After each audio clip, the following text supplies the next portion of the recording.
ಶ್ರೀಗುರುಭ್ಯೋ ನಮಃ ಹರಿ ಓಂ. ಯದಪಾಂಗಲವೇನೈವ ಬ್ರಹ್ಮಾದ್ಯಾ ಸ್ವಪದಂ ಯೈಹೋ ಮಹಾರಾಜಾಧಿರಾಜಾನಂ ಶ್ರೀನಿವಾಸಂ ಭಜೇ ನಿಶಂ. ಜನ್ಮಾದ್ಯಸ್ಯ ಯತೋನ್ವಯಾದಿತರತಶ್ಚಾರ್ತೇಷ್ವಭಿಘ್ನಸ್ವರಾರ್ತೇನೆ ಬ್ರಹ್ಮಹೃದಾಯ ಆದಿಕವಯೇ ಮುಹ್ಯಂತಿ ಯಂ ಸೂರಯಃ. ತೇಜೋ ವಾರಿಮೃದಾನ್ಯಥಾ ವಿನಿಮಯೋ ಯತ್ರ ತ್ರಿಸರ್ಗೋ ಮೃಷಾ ಧಾಮ್ನಾ ಸ್ವೇನ ಸದಾ ನಿರಸ್ತಕುಹಕಂ ಸತ್ಯಂ ಪರಂ ಧೀಮಹಿ. ಅಶೇಷವಾಗ್ಯಾಡ್ಯಮಲಾಪಹಂತ್ರಿ ನವಂ ನವಂ ಸ್ಪಷ್ಟಸುವಾಕ್ಪ್ರದಾಯಿನಿ ಮಮೇಹ ಜಿಹ್ವಾಗ್ರಸುರಂಗನರ್ತಕೀ ಭವಪ್ರಸನ್ನಾ ವದನೆ ಚ ಮೇ ಶ್ರೀಃ. ಅಭ್ರಮಂ ಭಂಗರಹಿತಂ ಅಜಡಂ ವಿಮಲಂ ಸದಾ ಆನಂದತೀರ್ಥಮತಲಂ ಭಜೆ ತಾಪತ್ರಯಾಪಹಂ. ಯಸ್ಯ ವಾಕ್ಕಾಮಧೇನುರ್ನಃ ಕಾಮಿತಾರ್ಥಾನ್ ಪ್ರಯಚ್ಛತಿ ಸೇವೇತಂ ಜಯಯೋಗೀಂದ್ರಂ ಕಾಮವಾನಚ್ಛಿದಂ ಸದಾ. ವಿದೋಷಭಾಶ್ಚಿಂತಿತಸನ್ಮನೋರಥಃ ಪ್ರತಃ ಸುಧೀಮಂಡಲಮಂಡನಾಯಿತಃ ಸದಾ ಮಮಾಜ್ಞಾನತಮೋ ವಿನಾಶಕಃ ಶ್ರುತೀಶಚಿಂತಾಮಣಿರಸ್ತುಭೂತಿದಃ.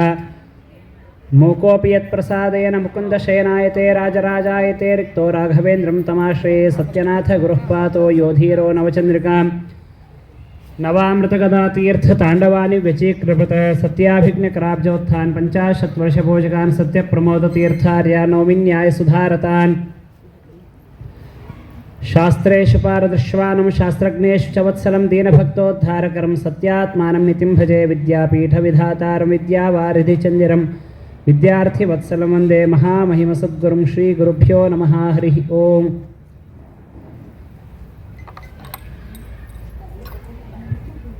ಪರಮ ಪವಿತ್ರವಾದ ಪುರಾಣಗಳ ರಾಜ ಎಂಬುದಾಗಿ ಪ್ರಸಿದ್ಧಿಯನ್ನು ಪಡೆದ ಶ್ರೀಮದ್ಭಾಗವತದ ಶ್ರವಣವನ್ನು ನಾವು ಮಾಡ್ತಾ ಇದ್ದೇವೆ. ನಿನ್ನೆಯ ದಿನ ನಾವು ಪ್ರಥಮ ಸ್ಕಂದದ ವಿಚಾರವನ್ನು ತಿಳಿದಿದ್ದೇವೆ. ಅಂದರೆ ಪ್ರಥಮ ಸ್ಕಂದವನ್ನು ಪೂರ್ಣವಾಗಿ ಒಂದಕ್ಷರನೂ ಬಿಡದೆ ತಿಳಿದಿದ್ದೇವೆ ಅಂತ ಸರ್ವಥಾ ಇಲ್ಲ. ಪ್ರಥಮ ಸ್ಕಂದದ ನೆರಳನ್ನು ಕೂಡ ನಾವು ನಿನ್ನೆಯ ದಿನ ಮುಟ್ಟಿಲ್ಲ. ಅದು ಭಾಗವತದ ಮಹತ್ವ.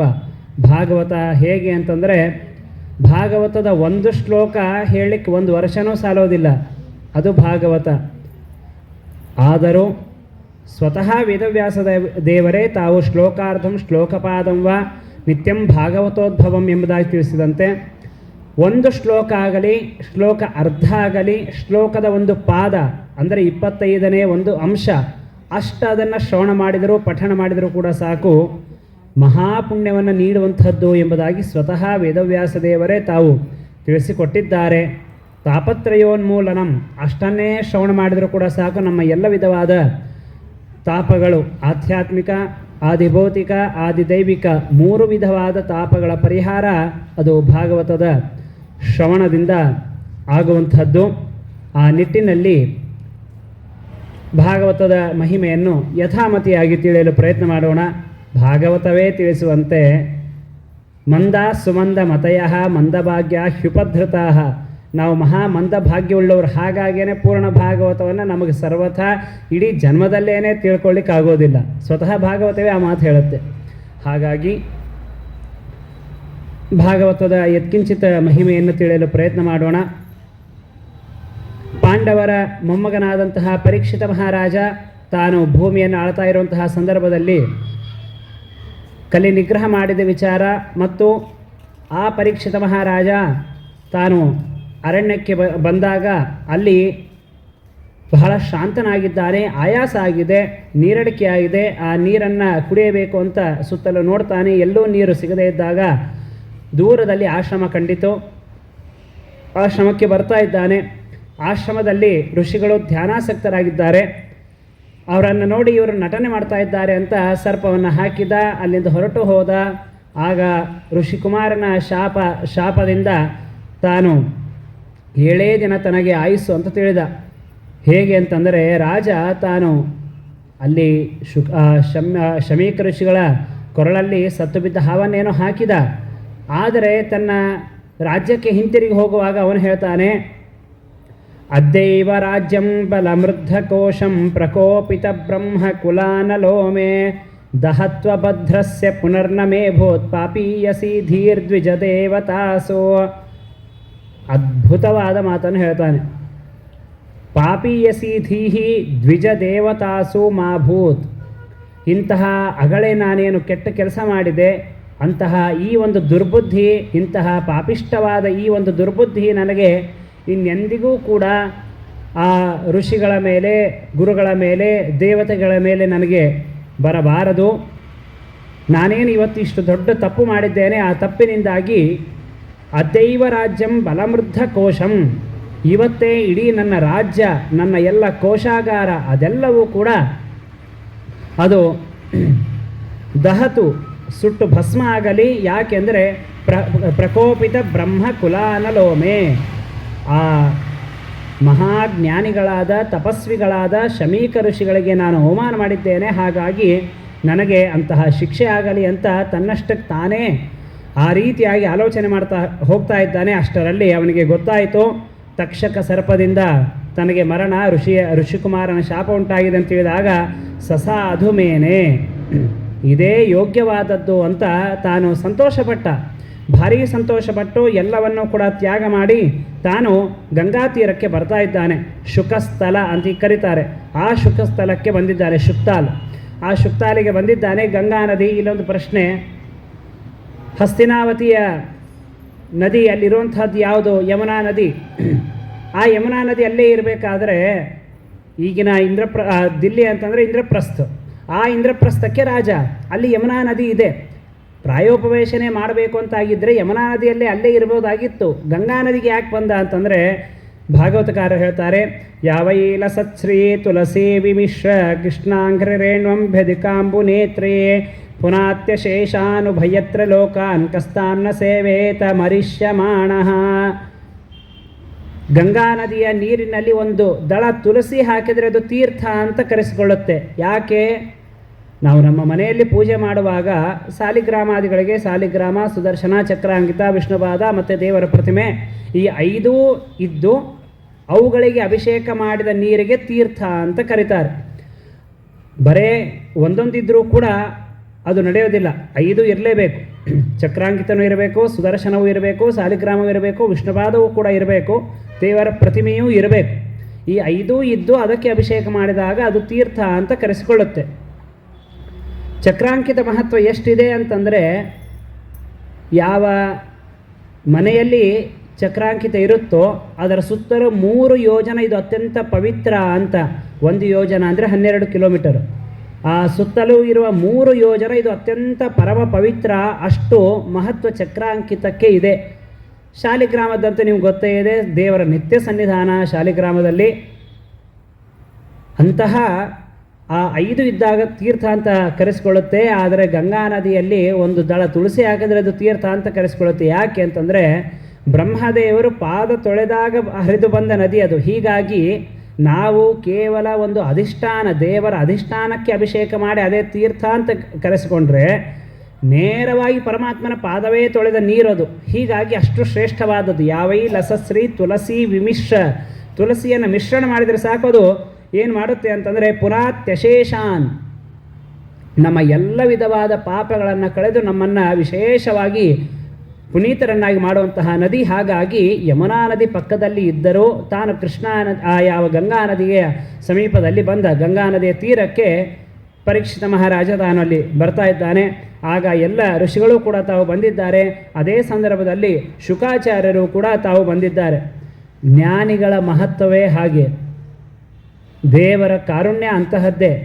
ಒಬ್ಬ ವ್ಯಕ್ತಿಗೆ ನಿಜವಾಗಿಯೂ ಕೂಡ ದೇವರು ಅವನಿಗೆ ಅನುಗ್ರಹ ಮಾಡಬೇಕು ಅಂತ ದೇವರು ಇಚ್ಛೆ ಪಟ್ಟಾಗ ಮಾತ್ರ ಸಜ್ಜನರ, ಜ್ಞಾನಿಗಳ ದರ್ಶನ, ಮನೆಗೆ ಸಜ್ಜನರ ಆಗಮನ ಅನ್ನುವಂಥದ್ದಾಗುತ್ತೆ. ಇಲ್ಲದೇ ಇದ್ದರೆ ಸರ್ವಥಾ ಆಗೋದಿಲ್ಲ.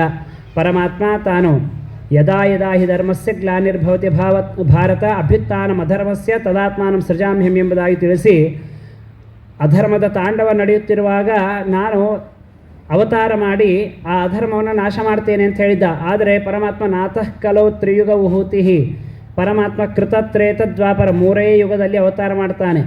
ಕಲಿಯುಗದಲ್ಲಿ ಪರಮಾತ್ಮನ ಅವತಾರ ಇಲ್ಲ. ಕಲಿಯುಗದ ಕೊನೆಯಲ್ಲಿದೆ ಕಲಿಕೆ ಅವತಾರ, ಮಧ್ಯದಲ್ಲಿ ಇಲ್ಲ. ಹಾಗಾಗಿಯೇ ವಾಯುದೇವರಿಗೆ ಆಜ್ಞೆ ಮಾಡಿದ್ದು ಶ್ರೀಮದಾಚಾರ್ಯರಾಗಿ ಅವತಾರ ಮಾಡೋದಕ್ಕಾಗಿ. ಹಾಗಾಗಿ ಅಂತಹ ದೇವರು ತಾನು ಬರೋದಿಲ್ಲ, ಜ್ಞಾನಿ. ಅದೇ ದೇವರು ಮುಂದಿನ ಅಧ್ಯಾಯಗಳಲ್ಲಿ ಹೇಳ್ತಾನೆ, ಜ್ಞಾನಿ ಪ್ರಿಯತಮೋತೋಮೆ, ಜ್ಞಾನಿ ನನಗೆ ಅತ್ಯಂತ ಪ್ರೀತ್ಯಾಸ್ಪದರಾದಂಥವರು ನಾನೇ ಒಂದು ರೂಪದಿಂದ ವಿಭೂತಿ ರೂಪದಿಂದ ನಾನು ಜ್ಞಾನಿಗಳಲ್ಲಿ ಇರ್ತೇನೆ ಅಂತ. ಹಾಗಾಗಿ ನಮಗೆ ಈಗೆಲ್ಲ ಸಂಶಯ ಬರ್ಬೋದು, ಇಷ್ಟೆಲ್ಲ ತಪ್ಪು ನಡೀತಾ ಇದೆ, ಮತ್ತು ದೇವರು ಅವತಾರ ಮಾಡಿಲ್ಲ ಅಂದರೆ ದೇವರು ಅವತಾರ ಮಾಡಿದ್ದಾನೆ ಜ್ಞಾನಿಗಳ ರೂಪದಿಂದ. ಹಾಗಾಗಿ ಪರೀಕ್ಷಿತ ಮಹಾರಾಜ ತಾನು ಹೇಳ್ತಾನೆ, ಏಷಾಂ ಸಂಸ್ಮರಣಾತ್ ಪುಂಸಃ ಸದ್ಯ ಶುದ್ಧ್ಯಂತ್ಯ ವೈಗ್ರಹಾಃ ಕಿಂ ಪುನರ್ದರ್ಶನ ಸ್ಪರ್ಶ ಪಾದಶೌಚಾಸನಾದಿಭಿಃ. ನೀವೇ ಎಂಥವರು ಅಂತಂದರೆ ಭವದ್ಭಿ ತೀರ್ಥಕಾಕೃತಾಃ. ಕೇವಲ ನಿಮ್ಮಂತಹ ಮಹಾಜ್ಞಾನಿಗಳ ಸ್ಮರಣೆ ಮಾಡಿದರೆ ಸಾಕು, ಮನುಷ್ಯನ ಎಲ್ಲ ವಿಧವಾದ ಪಾಪಗಳ ಪರಿಹಾರ ಆಗಿ ಮನುಷ್ಯ ತಾನು ಶುದ್ಧನಾಗ್ತಾನೆ. ಅಂಥದ್ರಲ್ಲಿ ನಿಮ್ಮ ದರ್ಶನ, ನಿಮ್ಮ ಸ್ಪರ್ಶ, ನಿಮ್ಮ ಪಾದಗಳನ್ನು ತೊಳೆಯೋದು, ನೀವು ನಮ್ಮ ಜೊತೆಗೆ ಕೂಡೋದು, ನಿಮ್ಮ ಜೊತೆ ನಾವು ಮಾತನಾಡೋದು, ಇದಂತೂ ಮುಗ್ದೇ ಹೋಯಿತು ಅಂತ ಹೇಳ್ತಾನೆ ಅವನು. ಸಾನ್ನಿಧ್ಯಾತ್ತೆ ಮಹಾಯೋಗಿನ್ ಪಾತಕಾನಿ ಮಹಾಂತ್ಯಪಿ ಸದ್ಯೋ ನಶ್ಯಂತೆ ವೈಪುಂಸಾಂ ವಿಷ್ಣೋರಿವ ಸುರೇತರಾಹ. ಯಾವ ರೀತಿಯಾಗಿ ಸುರೇತರಾಹ ದೇವತೆಗಳಿಂದ ಭಿನ್ನರಾದ ದೈತ್ಯರು, ವಿಷ್ಣುವಿನ ಮುಂದೆ ದೈತ್ಯರು ಬಂದರೆ ನಿಲ್ತಾರ, ಅವರು ಸತ್ತು ಹೋಗ್ತಾರೆ ಅಷ್ಟೇ, ಸುಟ್ಟು ಭಸ್ಮ ಆಗ್ತಾರೆ. ಹಾಗೆ ನಿಮ್ಮಂತಹ ಮಹಾನುಭಾವರ ಸನ್ನಿಧಾನದಿಂದ ನಮ್ಮಲ್ಲಿರುವ ಎಲ್ಲ ಮಹಾಪಾತಕಗಳು, ಅವು ಮಹಾಪಾತಕ ಆಗಿದ್ದರೂ ಅಲ್ಪಪಾತಕ ಆಗಿದ್ದರೂ ಎಂತಹದ್ದೇ ಪಾಪ ಆಗಿದ್ದರೂ ಕೂಡ ಅದು ಸದ್ಯೋ ನಶ್ಯಂತಿ, ತತ್ಕ್ಷಣದಲ್ಲೇನೆ ನಾಶ ಆಗಿ ಹೋಗ್ತವೆ ಅವು. ಅದು ನಿಮ್ಮಂತಹ ಮಹಾನುಭಾವರ ಸನ್ನಿಧಾನದ ಮಹತ್ವ ಅಂತ. ಅಪಿಮೇ ಭಗವಾನ್ ಪ್ರೀತಃ ಕೃಷ್ಣ ಪಾಂಡು ಸುತಪ್ರಿಯ ಅನ್ಯಥಾ ತೇ ವ್ಯಕ್ತಗತೆ ದರ್ಶನಂ ನ ಕಥಂ ನೃಣಾಂ. ನಿಸ್ಸಂಶಯವಾಗಿ ಪರಮಾತ್ಮ, ಶ್ರೀಕೃಷ್ಣ ಪರಮಾತ್ಮ ನನ್ನ ಮೇಲೆ ಸಂಪ್ರೀತನಾಗಿದ್ದಾನೆ, ಅವನು ದೊಡ್ಡ ಅನುಗ್ರಹ ಮಾಡಿದ್ದಾನೆ ನನಗೆ ಅಂತ ನಾನು ತಿಳಿತೇನೆ. ಯಾಕೆ ಅಂತಂದರೆ, ಇಲ್ಲದೇ ಹೋದರೆ, ದೇವರು ನಮ್ಮ ಮೇಲೆ ಪ್ರೀತನಾಗದೇ ಹೋಗಿದ್ದರೆ ನಿಮ್ಮಂತಹ ಮಹಾನುಭಾವರ ದರ್ಶನ ಹೇಗಾಗ್ತಿತ್ತು ನನಗೆ. ಹಾಗಾಗಿ ಮಹಾತ್ಮರ, ಜ್ಞಾನಿಗಳ, ಸಜ್ಜನರ ದರ್ಶನ ನಮಗೆ ಆಗ್ತಾ ಇದೆ ಅಂತಂದರೆ ಅದು ಕೇವಲ ದೇವರ ಅನುಗ್ರಹ. ಶ್ರೀಕೃಷ್ಣ ಪರಮಾತ್ಮ ಅನುಗ್ರಹ ಮಾಡಿದಾಗ ಮಾತ್ರ ಆ ಪರಮಾತ್ಮ ತಾನು ನಮ್ಮ ಮೇಲೆ ಪ್ರೀತನಾಗಿ ಅವನು ಅನುಗ್ರಹ ಮಾಡಿದಾಗ ಮಾತ್ರ ನಮಗೆ ಸಜ್ಜನರ ದರ್ಶನ, ಸ್ಪರ್ಶನ, ಅವರ ಜ್ಞಾನ ಅನ್ನುವಂಥದ್ದು ನಮಗೆ ಆಗುತ್ತೆ. ಇಲ್ಲದೇ ಇದ್ದರೆ ಸರ್ವಥಾ ಆಗೋದಿಲ್ಲ ಎಂಬ ಅತಿ ಬಹುಮುಖ್ಯವಾದ ಪ್ರಮೇಯವನ್ನು ಪರೀಕ್ಷಿತ ಮಹಾರಾಜ ತಾನು ತಿಳಿಸಿಕೊಡ್ತಾ ಇದ್ದಾನೆ. ಹಾಗಾಗಿ ಅವನು ಹೇಳಿದ, ಪುರುಷಸ್ಯೇಹ ಯತ್ಕರ್ಮ ಮ್ರಿಯಮಾಣಸ್ಯ ಸರ್ವದಾ. ಮರಣವನ್ನು ಹೊಂದುವಂತಹ ವ್ಯಕ್ತಿ ಯಾವ ಕರ್ಮವನ್ನು ಮಾಡಬೇಕು? ಯತ್ ಶ್ರೋತವ್ಯಂ ಅಥೋ ಜಪ್ಯಂ ಯತ್ಕರ್ತವ್ಯಂ ನೃಭಿಸ್ಸದಾ. ಯಾವುದನ್ನು ಶ್ರವಣ ಮಾಡಬೇಕು, ಯಾವ ಜಪ ಮಾಡಬೇಕು, ಏನು ಕರ್ಮವನ್ನು ಮಾಡಬೇಕು, ಯಾವುದನ್ನು ಸ್ಮರಣೆ ಮಾಡಬೇಕು, ಅದನ್ನು ನಮಗೆ ನೀವು ತಿಳಿಸಿಕೊಡಬೇಕು ಅಂತ ಪರೀಕ್ಷಿತ ಮಹಾರಾಜ ತಾನು ಕೇಳ್ತಾ ಇದ್ದಾನೆ. 7 ದಿನ ನನ್ನ ಆಯುಸ್ಸು, ಸರಿಯಾಗಿ 7ನೇ ದಿನಕ್ಕೆ ತಕ್ಷಕ ಸರ್ಪ ಕಚ್ಚಿ ನನ್ನ ಮರಣ ಇದೆ, ಹಾಗಾಗಿ ನೀವು ಅನುಗ್ರಹ ಮಾಡಬೇಕು ಅಂತ ಕೇಳಿದಾಗ ಶುಕಾಚಾರ್ಯ ಹೇಳ್ತಾರೆ, ವರೀಯಾನ್ ಏಷತೆ ಪ್ರಶ್ನಃ ಕೃತೋ ಲೋಕಹಿತಂ ನೃಪ ಆತ್ಮವಿತ್ ಸಮ್ಮತಃ ಪುಂಸಾಂ ಶ್ರೋತವ್ಯಾದಿಶು ಯಃ ಪರಃ. ಆತ್ಮವಿತ್ ಸಮ್ಮತಃ, ಪರಮಾತ್ಮನನ್ನು ತಿಳಿದುಕೊಂಡ ಬ್ರಹ್ಮಾದಿ ದೇವತೆಗಳಿಗೆ ಸಮ್ಮತವಾದ ಪ್ರಶ್ನೆಯನ್ನು ನೀನು ಮಾಡ್ತಾ ಇದ್ದಿ. ಮರಣವನ್ನು ಹೊಂದುವಂತಹ ವ್ಯಕ್ತಿ ಯಾವ ಸಾಧನೆಯನ್ನು ಮಾಡಿಕೊಳ್ಳಬೇಕು ಅಂತ ಏನು ನಿನ್ನ ಪ್ರಶ್ನೆ ಇದೆಯಲ್ಲ, ಈ ಪ್ರಶ್ನೆ ಭಾರೀ ಸುಂದರವಾದ ಪ್ರಶ್ನೆ, ಅತಿ ಮುಖ್ಯವಾದ ಪ್ರಶ್ನೆ ಇದು. ಬ್ರಹ್ಮಾದಿ ದೇವತೆಗಳಿಗೂ ಕೂಡ ಸಮ್ಮತವಾದಂತಹ ಪ್ರಶ್ನೆ ಇದು ಅಂತ ಶುಕಾಚಾರ್ಯರು ತಾವು ತಿಳಿಸಿಕೊಡ್ತಾರೆ. ನಿದ್ರೆಯ ಹ್ರಿಯತೆ ನಕ್ತಂ ವ್ಯವಾಯೇನ ನವಂ ವಯಃ ದಿವಾಚಾರ್ತೆ ಹಯಾರಾಜನ್ ಕುಟುಂಬಾಭರಣೇನವ. ತನ್ನ ತಂದೆ, ತನ್ನ ತಾತ, ತನ್ನ ಮುತ್ತಾತ ಇತ್ಯಾದಿಗಳು ಹೇಗೆ ಮರಣವನ್ನು ಹೊಂದಿದ್ದಾರೋ ಅದೇ ರೀತಿಯಾಗಿ ತನಗೂ ಮರಣ ಇದೆ ಅಂತ ಅನ್ನೋದನ್ನು ತಿಳಿಯದೆ ಮೂಢರಾದಂತಹ ಜನರು ತಾವು ಕೇವಲ ನಿದ್ರೆಯ ಹ್ರಿಯತೆ ನಕ್ತಂ, ರಾತ್ರಿಯ ದಿನ ರಾತ್ರಿ ಸಾಧನೆ ಮಾಡ್ತೀವಿ ಅಂತಂದರೆ ರಾತ್ರಿಯಲ್ಲಿ ಬರೀ ನಿದ್ರೆಯಲ್ಲೇ ಕಳೆದು ಬಿಡ್ತೇವೆ. ಹೀಗಾಗಿ ರಾತ್ರಿಯಲ್ಲಿ ಸಾಧನೆ ಮಾಡಲಿಕ್ಕೆ ಆಗೋದೇ ಇಲ್ಲ. ಬೆಳಗಿನ ಜಾವದಲ್ಲಿ ನಾವು ಸಾಧನೆ ಮಾಡ್ತೀವಿ ಅಂತಂದರೆ ಬೆಳಗಿನ ಜಾವದಲ್ಲಿ ನಮ್ಮ ಉಳಿದ ವ್ಯವಹಾರಗಳು, ಆ ಉಳಿದ ವ್ಯವಹಾರಗಳಿಂದ ಬೆಳಗಿನ ಜಾವ ನಾವು ಸಾಧನೆಯನ್ನು ಮಾಡೋದಿಲ್ಲ. ದೇಹಾಪತ್ಯ ಕಲತ್ರಾದಿಷು ಆತ್ಮದೈನ್ಯೇ ಶ್ವಸತ್ಸ್ವಪಿ ತೇಷು ಪ್ರಸಕ್ತೋ ನಿಧನಂ ಪಶ್ಯನ್ನಪಿ ನ ಪಶ್ಯತಿ. ದೇಹ ಅಪತ್ಯ ಆದರೆ ಮಕ್ಕಳು, ಕಲತ್ರ ಹೆಂಡತಿ, ಇದೇ ಮೊದಲಾದಂತಹ ಈ ಎಲ್ಲ ಬಾಂಧವ್ಯದಿಂದ ಕೂಡಿದವರಾಗಿ ನಾವು ನಿಧನ, ಅನೇಕ ಜನ ಮರಣವನ್ನು ಹೊಂದುವುದನ್ನು ನೋಡಿದರೂ ಕೂಡ ನಮಗೆ ದೇವರ ಬಗ್ಗೆ ಸಾಧನೆಯನ್ನು ಮಾಡಿಕೊಳ್ಳಬೇಕು, ನಮ್ಮ ಆತ್ಮೋದ್ಧಾರ ಮಾಡಿಕೊಳ್ಳಬೇಕು, ದೇವರ ಜ್ಞಾನ ಪಡೆಯಬೇಕು ಅಂತ ಸರ್ವಥಾ ಮನುಷ್ಯರಿಗೆ ಬರೋದಿಲ್ಲ. ಆದ್ದರಿಂದಾಗಿ ತಸ್ಮಾತ್ ಭಾರತ ಸರ್ವಾತ್ಮ ಭಗವಾನ್ ಹರಿರೀಶ್ವರಃ ಶ್ರೋತವ್ಯಃ ಕೀರ್ತಿತವ್ಯಶ್ಚ ಸ್ಮರ್ತವ್ಯಶ್ಚೇಚ್ಛತಾ ಭಯಂ. ಒಂದು ವೇಳೆ ನಿನಗೆ ಯಾವ ನರಕಗಳ ಅನರ್ಥಗಳ ಭಯ ನಿನಗೆ ಆಗಬಾರದು ಅಂತ ನಿನಗೆ ಇಚ್ಛೆ ಇದ್ದರೆ, ಸರ್ವಾತ್ಮ ಭಗವಾನ್ ಹರಿಹಿ ಈಶ್ವರಃ ಶ್ರೋತವ್ಯಃ ಕೀರ್ತಿತವ್ಯಃ, ಆ ಪರಮಾತ್ಮನ ಬಗ್ಗೆ ನೀನು ಶ್ರವಣ ಮಾಡು, ಅವನ ಕೀರ್ತನೆಯನ್ನು ಮಾಡು, ಅವನ ನಾಮಸ್ಮರಣೆಯನ್ನು ಮಾಡು, ಇದೇ ಅತ್ಯಂತ ಶ್ರೇಷ್ಠವಾದದ್ದು ಅಂತ ಶುಕಾಚಾರ್ಯರು ತಾವು ಪರೀಕ್ಷಿತ ಮಹಾರಾಜನಿಗೆ ತಿಳಿಸಿಕೊಡ್ತಾರೆ. ಏತಾವಾನ್ ಸಾಂಖ್ಯಯೋಗಾಭ್ಯಾಂ ಸ್ವಧರ್ಮ ಪರಿನಿಷ್ಠೆಯ ಜನ್ಮಲಾಭ ಪರಃ ಪುಂಸಾಂ ಅಂತೇ ನಾರಾಯಣ ಸ್ಮೃತಿ. ಅದ್ಭುತವಾದ ಮಾತನ್ನು ಹೇಳ್ತಾರೆ ಶುಕಮುನಿಗಳು. ಮನುಷ್ಯ ತನ್ನ ಇಡೀ ಜೀವನದುದ್ದಕ್ಕೂ ಏನೇನು ಸತ್ಕರ್ಮಗಳನ್ನು ಮಾಡ್ತಾನೆ, ಆ ಎಲ್ಲ ಸತ್ಕರ್ಮಗಳ ಪುಣ್ಯ, ಅದು ಆ ಪುಣ್ಯದ ಒಂದು ಪರಿಪಾಕ ಗಂಟು ನಮ್ಮಲ್ಲಿ ಇದ್ದಾಗ ಮಾತ್ರ ಬರುವಂಥದ್ದು ಯಾವುದು ಅಂದರೆ ಅಂತೆ ನಾರಾಯಣ ಸ್ಮೃತಿ.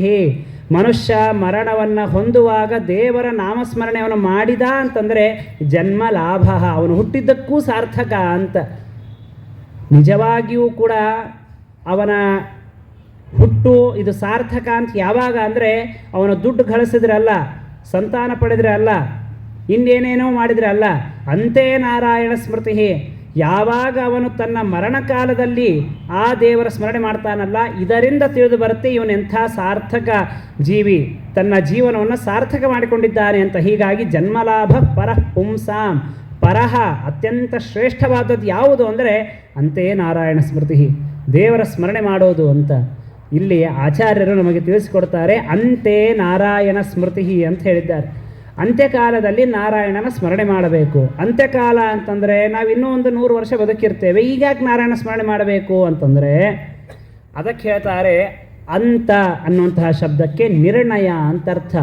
ಏನು ನಿರ್ಣಯ ಅಂತಂದರೆ ನಾನು ಒಂದು ಹೆಜ್ಜೆ ಮುಂದಿಡಬೇಕು ಅಂತ ವಿಚಾರ ಮಾಡ್ತೇನೆ, ಇದು ನಿರ್ಣಯ. ಈಗ ನಾರಾಯಣನ ಸ್ಮರಣೆ ಮಾಡಬೇಕು, ಈಗ ಎದ್ದು ಸ್ನಾನ ಮಾಡಬೇಕು, ಭೋಜನ ಮಾಡಬೇಕು, ಸಂಧ್ಯಾವಂದನೆ ಮಾಡಬೇಕು, ಇನ್ನು ಅನೇಕ ಕಾರ್ಯಗಳನ್ನು ಮಾಡಬೇಕು ಅಂತ ನಾನು ಸಿದ್ಧನಾಗ್ತೇನೆ, ಇದು ನಿರ್ಣಯ. ಈ ಸಂದರ್ಭದಲ್ಲಿ ನಾರಾಯಣನ ಸ್ಮರಣೆ ಮಾಡಬೇಕು.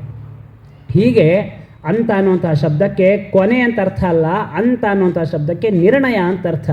ಏನು ನಿರ್ಣಯ ಅಂದರೆ ನಮ್ಮ ದೈನಂದಿನ ವ್ಯವಹಾರದಲ್ಲಿ ನಾವು ತೆಗೆದುಕೊಳ್ಳುವ ಪ್ರತಿಯೊಂದು ನಿರ್ಧಾರದಲ್ಲಿಯೂ ಕೂಡ, ನಿರ್ಣಯದಲ್ಲಿಯೂ ಕೂಡ ಆ ಪರಮಾತ್ಮನ ಸ್ಮರಣೆಯನ್ನು ಮಾಡಬೇಕು. ಯಾಕೆ ಅಂತಂದರೆ ಇಡೀ ಜೀವನದುದ್ದಕ್ಕೂ ದೇವರ ಸ್ಮರಣೆ ಮಾಡ್ತಾ ಇದ್ದರೆ ಅಂತ್ಯಕಾಲದಲ್ಲಿ ಬರಬಹುದೇನೋ, ಗ್ಯಾರಂಟಿನೂ ಇಲ್ಲ, ಬರಬಹುದು, ಆಗಿಂದಾಗಂತೂ ಸರ್ವಥಾ ಬರೋದೇ ಇಲ್ಲ. ಹಾಗಾಗಿ ಯಾವಾಗಲೂ ಸ್ಮರಣೆ ಮಾಡಬೇಕು. ಅದನ್ನೇ ಆಚಾರ್ಯರು ಸಂತತಂ ಚಿಂತೆಯೇನಂತಂ ಅಂತಕಾಲೇ ವಿಶೇಷತಃ, ಯಾವಾಗಲೂ ದೇವರ ಸ್ಮರಣೆಯನ್ನು ಮಾಡಬೇಕು, ಅಂತ್ಯಕಾಲದಲ್ಲಿ ವಿಶೇಷವಾಗಿ ಮಾಡಬೇಕು ಅಂತ ತಿಳಿಸಿಕೊಟ್ಟದ್ದು. ಹಾಗಾಗಿ ಇದಂ ಭಾಗವತಂ ನಾಮ ಪುರಾಣಂ ಬ್ರಹ್ಮ ಸಂಹಿತಂ, ಇಂತಹ ಶ್ರೇಷ್ಠವಾದ ಈ ಭಾಗವತ ಪುರಾಣವನ್ನು ನೀನು ಶ್ರವಣ ಮಾಡು.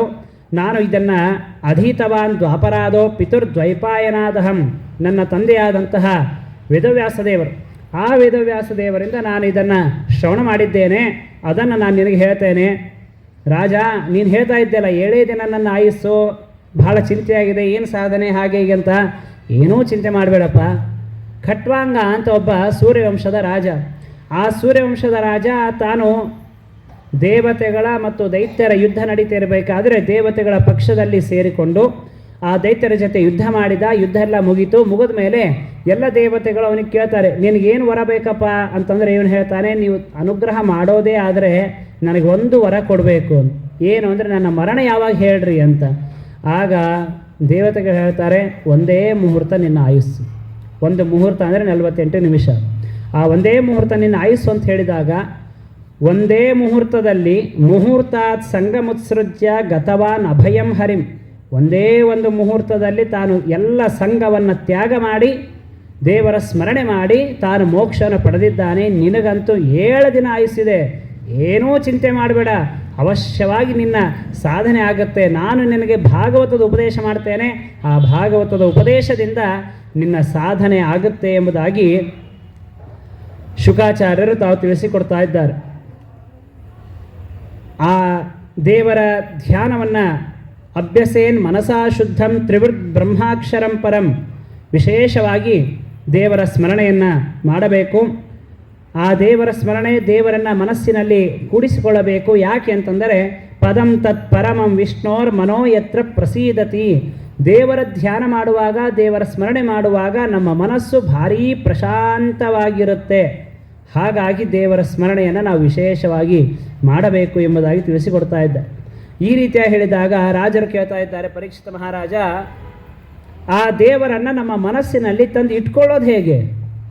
ನಾವು ಒಂದೆರಡು ನಿಮಿಷ ಸಂಧ್ಯಾವಂದನೆ ಮಾಡಬೇಕು ಅಂತ ಕುಳಿತಾಗ ಮೊದಲು ಚಾಲು ಮಾಡ್ತೇವೆ, ಅಪವಿತ್ರ ಪವಿತ್ರವ ಅಂತೇಳಿ, ಆ ಗ್ಯಾಸ್ ಮೇಲೆ ಏನಿಟ್ಟಿವಿ ನೋಡು ಅಂತ ಹೇಳ್ತೇವೆ. ಮತ್ತೊಂದು ಹಿಂಗೆ ಅಪವಿತ್ರ ಪವಿತ್ರವ ಅಂತಂದ ತಕ್ಷಣ ಯಾರೋ ಬಂತು ನೋಡು ಅಂತ ಹೇಳ್ತೇವೆ. ಮತ್ತು ಅಪವಿತ್ರ ಪವಿತ್ರವ ಸರ್ವಾಸ್ತಾಂತ ಬಂತು, ಮತ್ತು ಅದು ಮಂತ್ರ ಅಪವಿತ್ರ ಪವಿತ್ರ ದಾಟೋದೇ ಇಲ್ಲದು, ಮುಗದೇ ಸಂಧ್ಯಾವಂದನೆ ಹೋಯ್ತು, ಶ್ರೀಕೃಷ್ಣಾರ್ಪಣ ವಸ್ತು ಅಂಥದ್ರಲ್ಲಿ ಆ ದೇವರನ್ನು ಮನಸ್ಸಿನಲ್ಲಿ ತಂದು ಇಟ್ಕೊಳ್ಳೋದು ಹೇಗೆ ಅಂತಂದಾಗ ಮೊದಲು ಶುಕಾಚಾರ್ಯ ಹೇಳಿದ್ದು ಜಿತಾಸನೋ ಜಿತಶ್ವಾಸೋ ಜಿತಸಂಗೋ ಜಿತೇಂದ್ರಿಯ.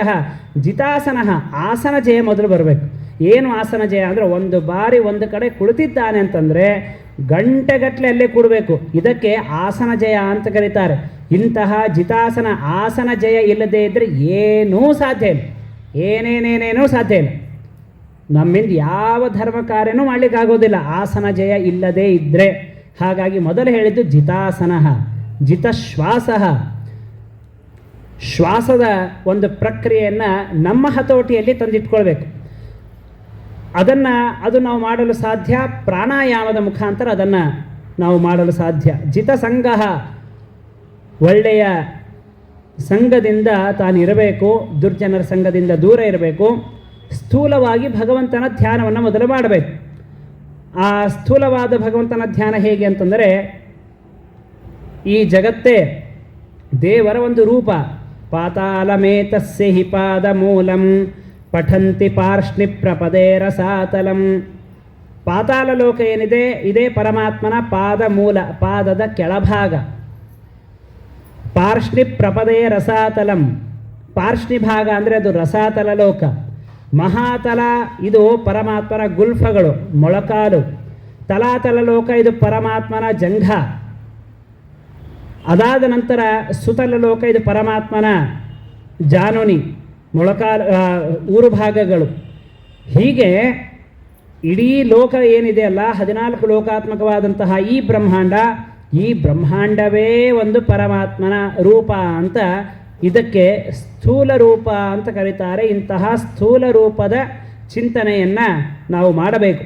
ಇಂದ್ರಾದಯೋ ಬಾಹವಃ ಆಹುರಸ್ಯ ಕರ್ಣೋ ದಿಶಃ ಶ್ರೋತ್ರ ಮಮುಷ್ಯ ಶಬ್ದಃ ನಾಸತ್ಯದಸ್ರೋ ಪರಮಸ್ಯ ನಾಸೆ ಘ್ರಾಣಂಚ ಗಂಧೋ ಮುಖಮಗ್ನಿರಿದ್ಧಃ.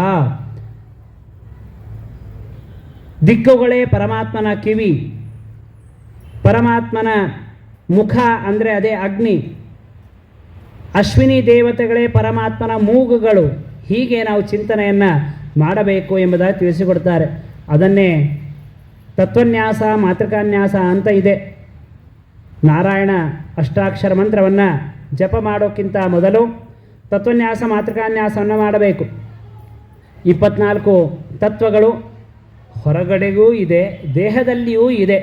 ದೇಹದಲ್ಲಿರುವಂತಹ 24 ತತ್ವಗಳನ್ನು ಚಿಂತನೆ ಮಾಡುವುದು ಇದು ತತ್ವನ್ಯಾಸ.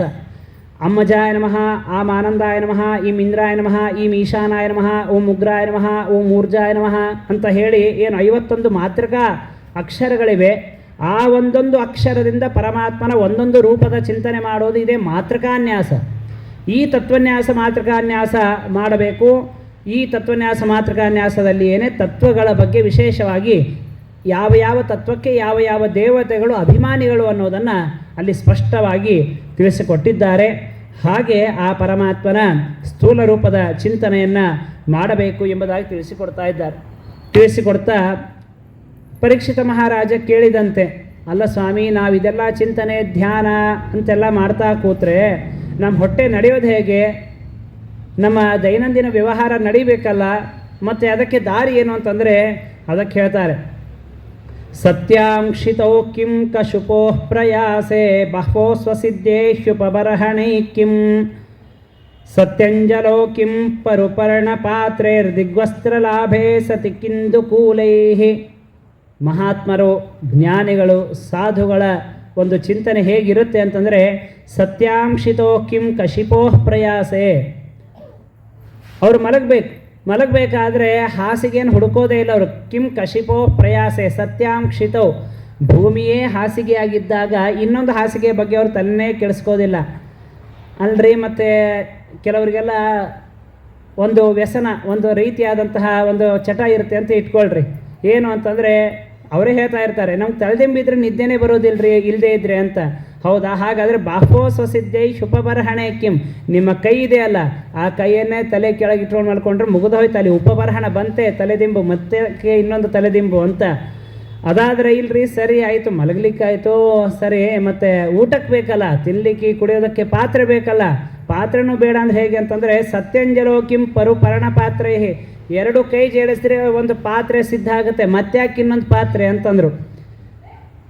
ಸರಿ ಆಯಿತು, ಪಾತ್ರೆನೂ ಸಿದ್ಧ ಆಯಿತು. ವಸ್ತ್ರ ಬೇಕಲ್ಲ ಅಂದರೆ ದಿಗ್ವಸ್ತ್ರ ಲಾಭೇ ಸತಿಕಿಂದು ಕೂಲೈಹಿ, ದಿಕ್ಕುಗಳೇ ವಸ್ತ್ರ ಆಗಿರಬೇಕಾದ್ರೆ ಈ ಉಳಿದ ಬಟ್ಟೆ ಎದಕ್ಕೆ ಬೇಕು ಅಂತ.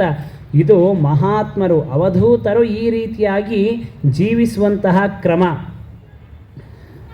ಹಾಗಾದರೆ ಎಲ್ಲರೂ ಮಹಾತ್ಮರು ಅವಧೂತರು ಇರಲ್ಲ, ಮಧ್ಯಮ ಭಕ್ತರು ಇರ್ತಾರೆ. ಮತ್ತು ಮಧ್ಯಮ ಭಕ್ತರಾದರೂ ತಮ್ಮ ಜೀವನವನ್ನು ನಿರ್ವಹಿಸಬೇಕು, ಅದಕ್ಕೆ ಏನೇನು ವ್ಯವಹಾರ ಮಾಡಬೇಕಲ್ಲ ಅಂತಂದರೆ ಅದಕ್ಕೂ ಭಾಗವತ ತಿಳಿಸ್ಕೊಡುತ್ತೆ. ಚಿರಾಣಿ ಕಿಂ ಪಥಿನ ಸಂತಿ ದಿಶಂತಿ ಭಿಕ್ಷಾ. ಹಿಂದಿನ ಕಾಲದಲ್ಲಿ ದೊಡ್ಡ ದೊಡ್ಡ ಶ್ರೀಮಂತರು ತಾವೇನು ಮಾಡ್ತಾಯಿದ್ರು ಅಂತಂದರೆ, ತಾವು ಹೊಸದಾದ ಬಟ್ಟೆಗಳನ್ನು ತೆಗೆದುಕೊಂಡ್ರೆ ತಮ್ಮ ಮನೆಯಲ್ಲಿರುವಂತಹ ತಾವು ಧರಿಸಿದ ಏನೇನು ಹಳೆ ಬಟ್ಟೆಗಳು ಇರ್ತಿದ್ವಲ್ಲ ಅದನ್ನೆಲ್ಲ ಗಂಟು ಕಟ್ಟಿ ಮನೆ ಹೊರಭಾಗದಲ್ಲಿ ಇರ್ತಾಯಿದ್ರು, ಯಾರಾದರೂ ಉಟ್ಕೊಳ್ತಾರೆ ಅಂತ. ಚೀರಾಣಿ ಕಿಂ ಪಥಿನ ಸಂತಿ, ಅಂಥ ಬಟ್ಟೆಗಳು ನಿಮಗೆ ಸಿಗೋದಿಲ್ವಾ? ಹುಡುಕಿದ್ರೆ ಸಿಕ್ಕೇ ಸಿಗುತ್ತೆ. ಇನ್ನು ಭಿಕ್ಷಾಂನ ಯಂತಿ, ಮನೆಗೆ ಹೋಗಿ ಯಾರಿಗಾದ್ರೂ ಭಿಕ್ಷೆ ಕೇಳಿದ್ರೆ ಭಿಕ್ಷೆ ಕೊಡಲ್ವಾ? ಭಿಕ್ಷೆ ಕೊಟ್ಟೇ ಕೊಡ್ತಾರೆ. ಚೀರಾಣಿ ಕಿಂ ಪಥಿನ ಸಂತಿ ದಿಶಂತಿ ಭಿಕ್ಷಾಂ ನೋವಾಂಘ್ರಿಪ ಪರಭೃತ ಸರಿತೋಪ್ಯ ಶುಷ್ಕನ್. ಏನೂ ಇಲ್ಲ ಅಂತಂದರೆ ಅರಣ್ಯ ಇದೆ, ಅರಣ್ಯದಲ್ಲಿ ಗಿಡಗಳು ಇವೆ, ಆ ಎಲೆಗಳು ಇವೆ, ನದಿ ಇರುತ್ತೆ, ಸಮೃದ್ಧವಾಗಿ ಹರಿಯುವಂತಹ ನದಿ, ನೀರು, ಕೆರೆ, ಬಾವಿ, ಹಳ್ಳ, ಇವುಗಳಿಗಂತೂ ಯಾರ ನಿಯಾಮಕತ್ವ ಇಲ್ಲಲ್ಲ. ಅದನ್ನು ತಿಂದು ಉಪಜೀವಿಸಿ ಕುಡಿದು ಜೀವನವನ್ನು ನಿರ್ವಹಿಸಬಹುದು. ಇರ್ಲಿಕ್ಕೆ ಮನೆ ಬೇಕು ಅಂತಂದರೆ ವೃದ್ಧಾಗುಹಾಹ, ಅನೇಕ ಪರ್ವತಗಳಿವೆ, ಪರ್ವತಗಳಲ್ಲಿ ಅನೇಕ ಗುಹೆಗಳಿವೆ, ಆ ಗುಹೆಗಳಲ್ಲಿ ಹೋಗಿರಬಹುದು. ಹಾಗಾಗಿ ಕಸ್ಮಾತ್ ಭಜಂತಿ ಕವಯೋಧನ ದುರ್ಮಧಾಂದಾನ್, ಸಂಪತ್ತಿನ ಮದ ಏರಿದ ಯಾವ ದುಷ್ಟರಾದಂತಹ ಜನ ಇದ್ದಾರೆ ಮದೋನ್ಮತ್ತರು, ಅಂಥ ಮದೋನ್ಮತ್ತರಿಗೆ, ಸಂಪತ್ತಿನ ಮದ ತಲೆಗೆ ಏರಿಸಿಕೊಂಡ ಜನರಿಗೆ ಜ್ಞಾನಿಗಳು ಯಾಕೆ ಬೇಡ್ತಾರೆ? ಬೇಡೋದೇ ಇಲ್ಲ, ಅವರು ಬೇಕೇ ಆಗಿಲ್ಲ ಅವರಿಗೆ ಯಾವ ಜನರಿಂದ ಅಂತ.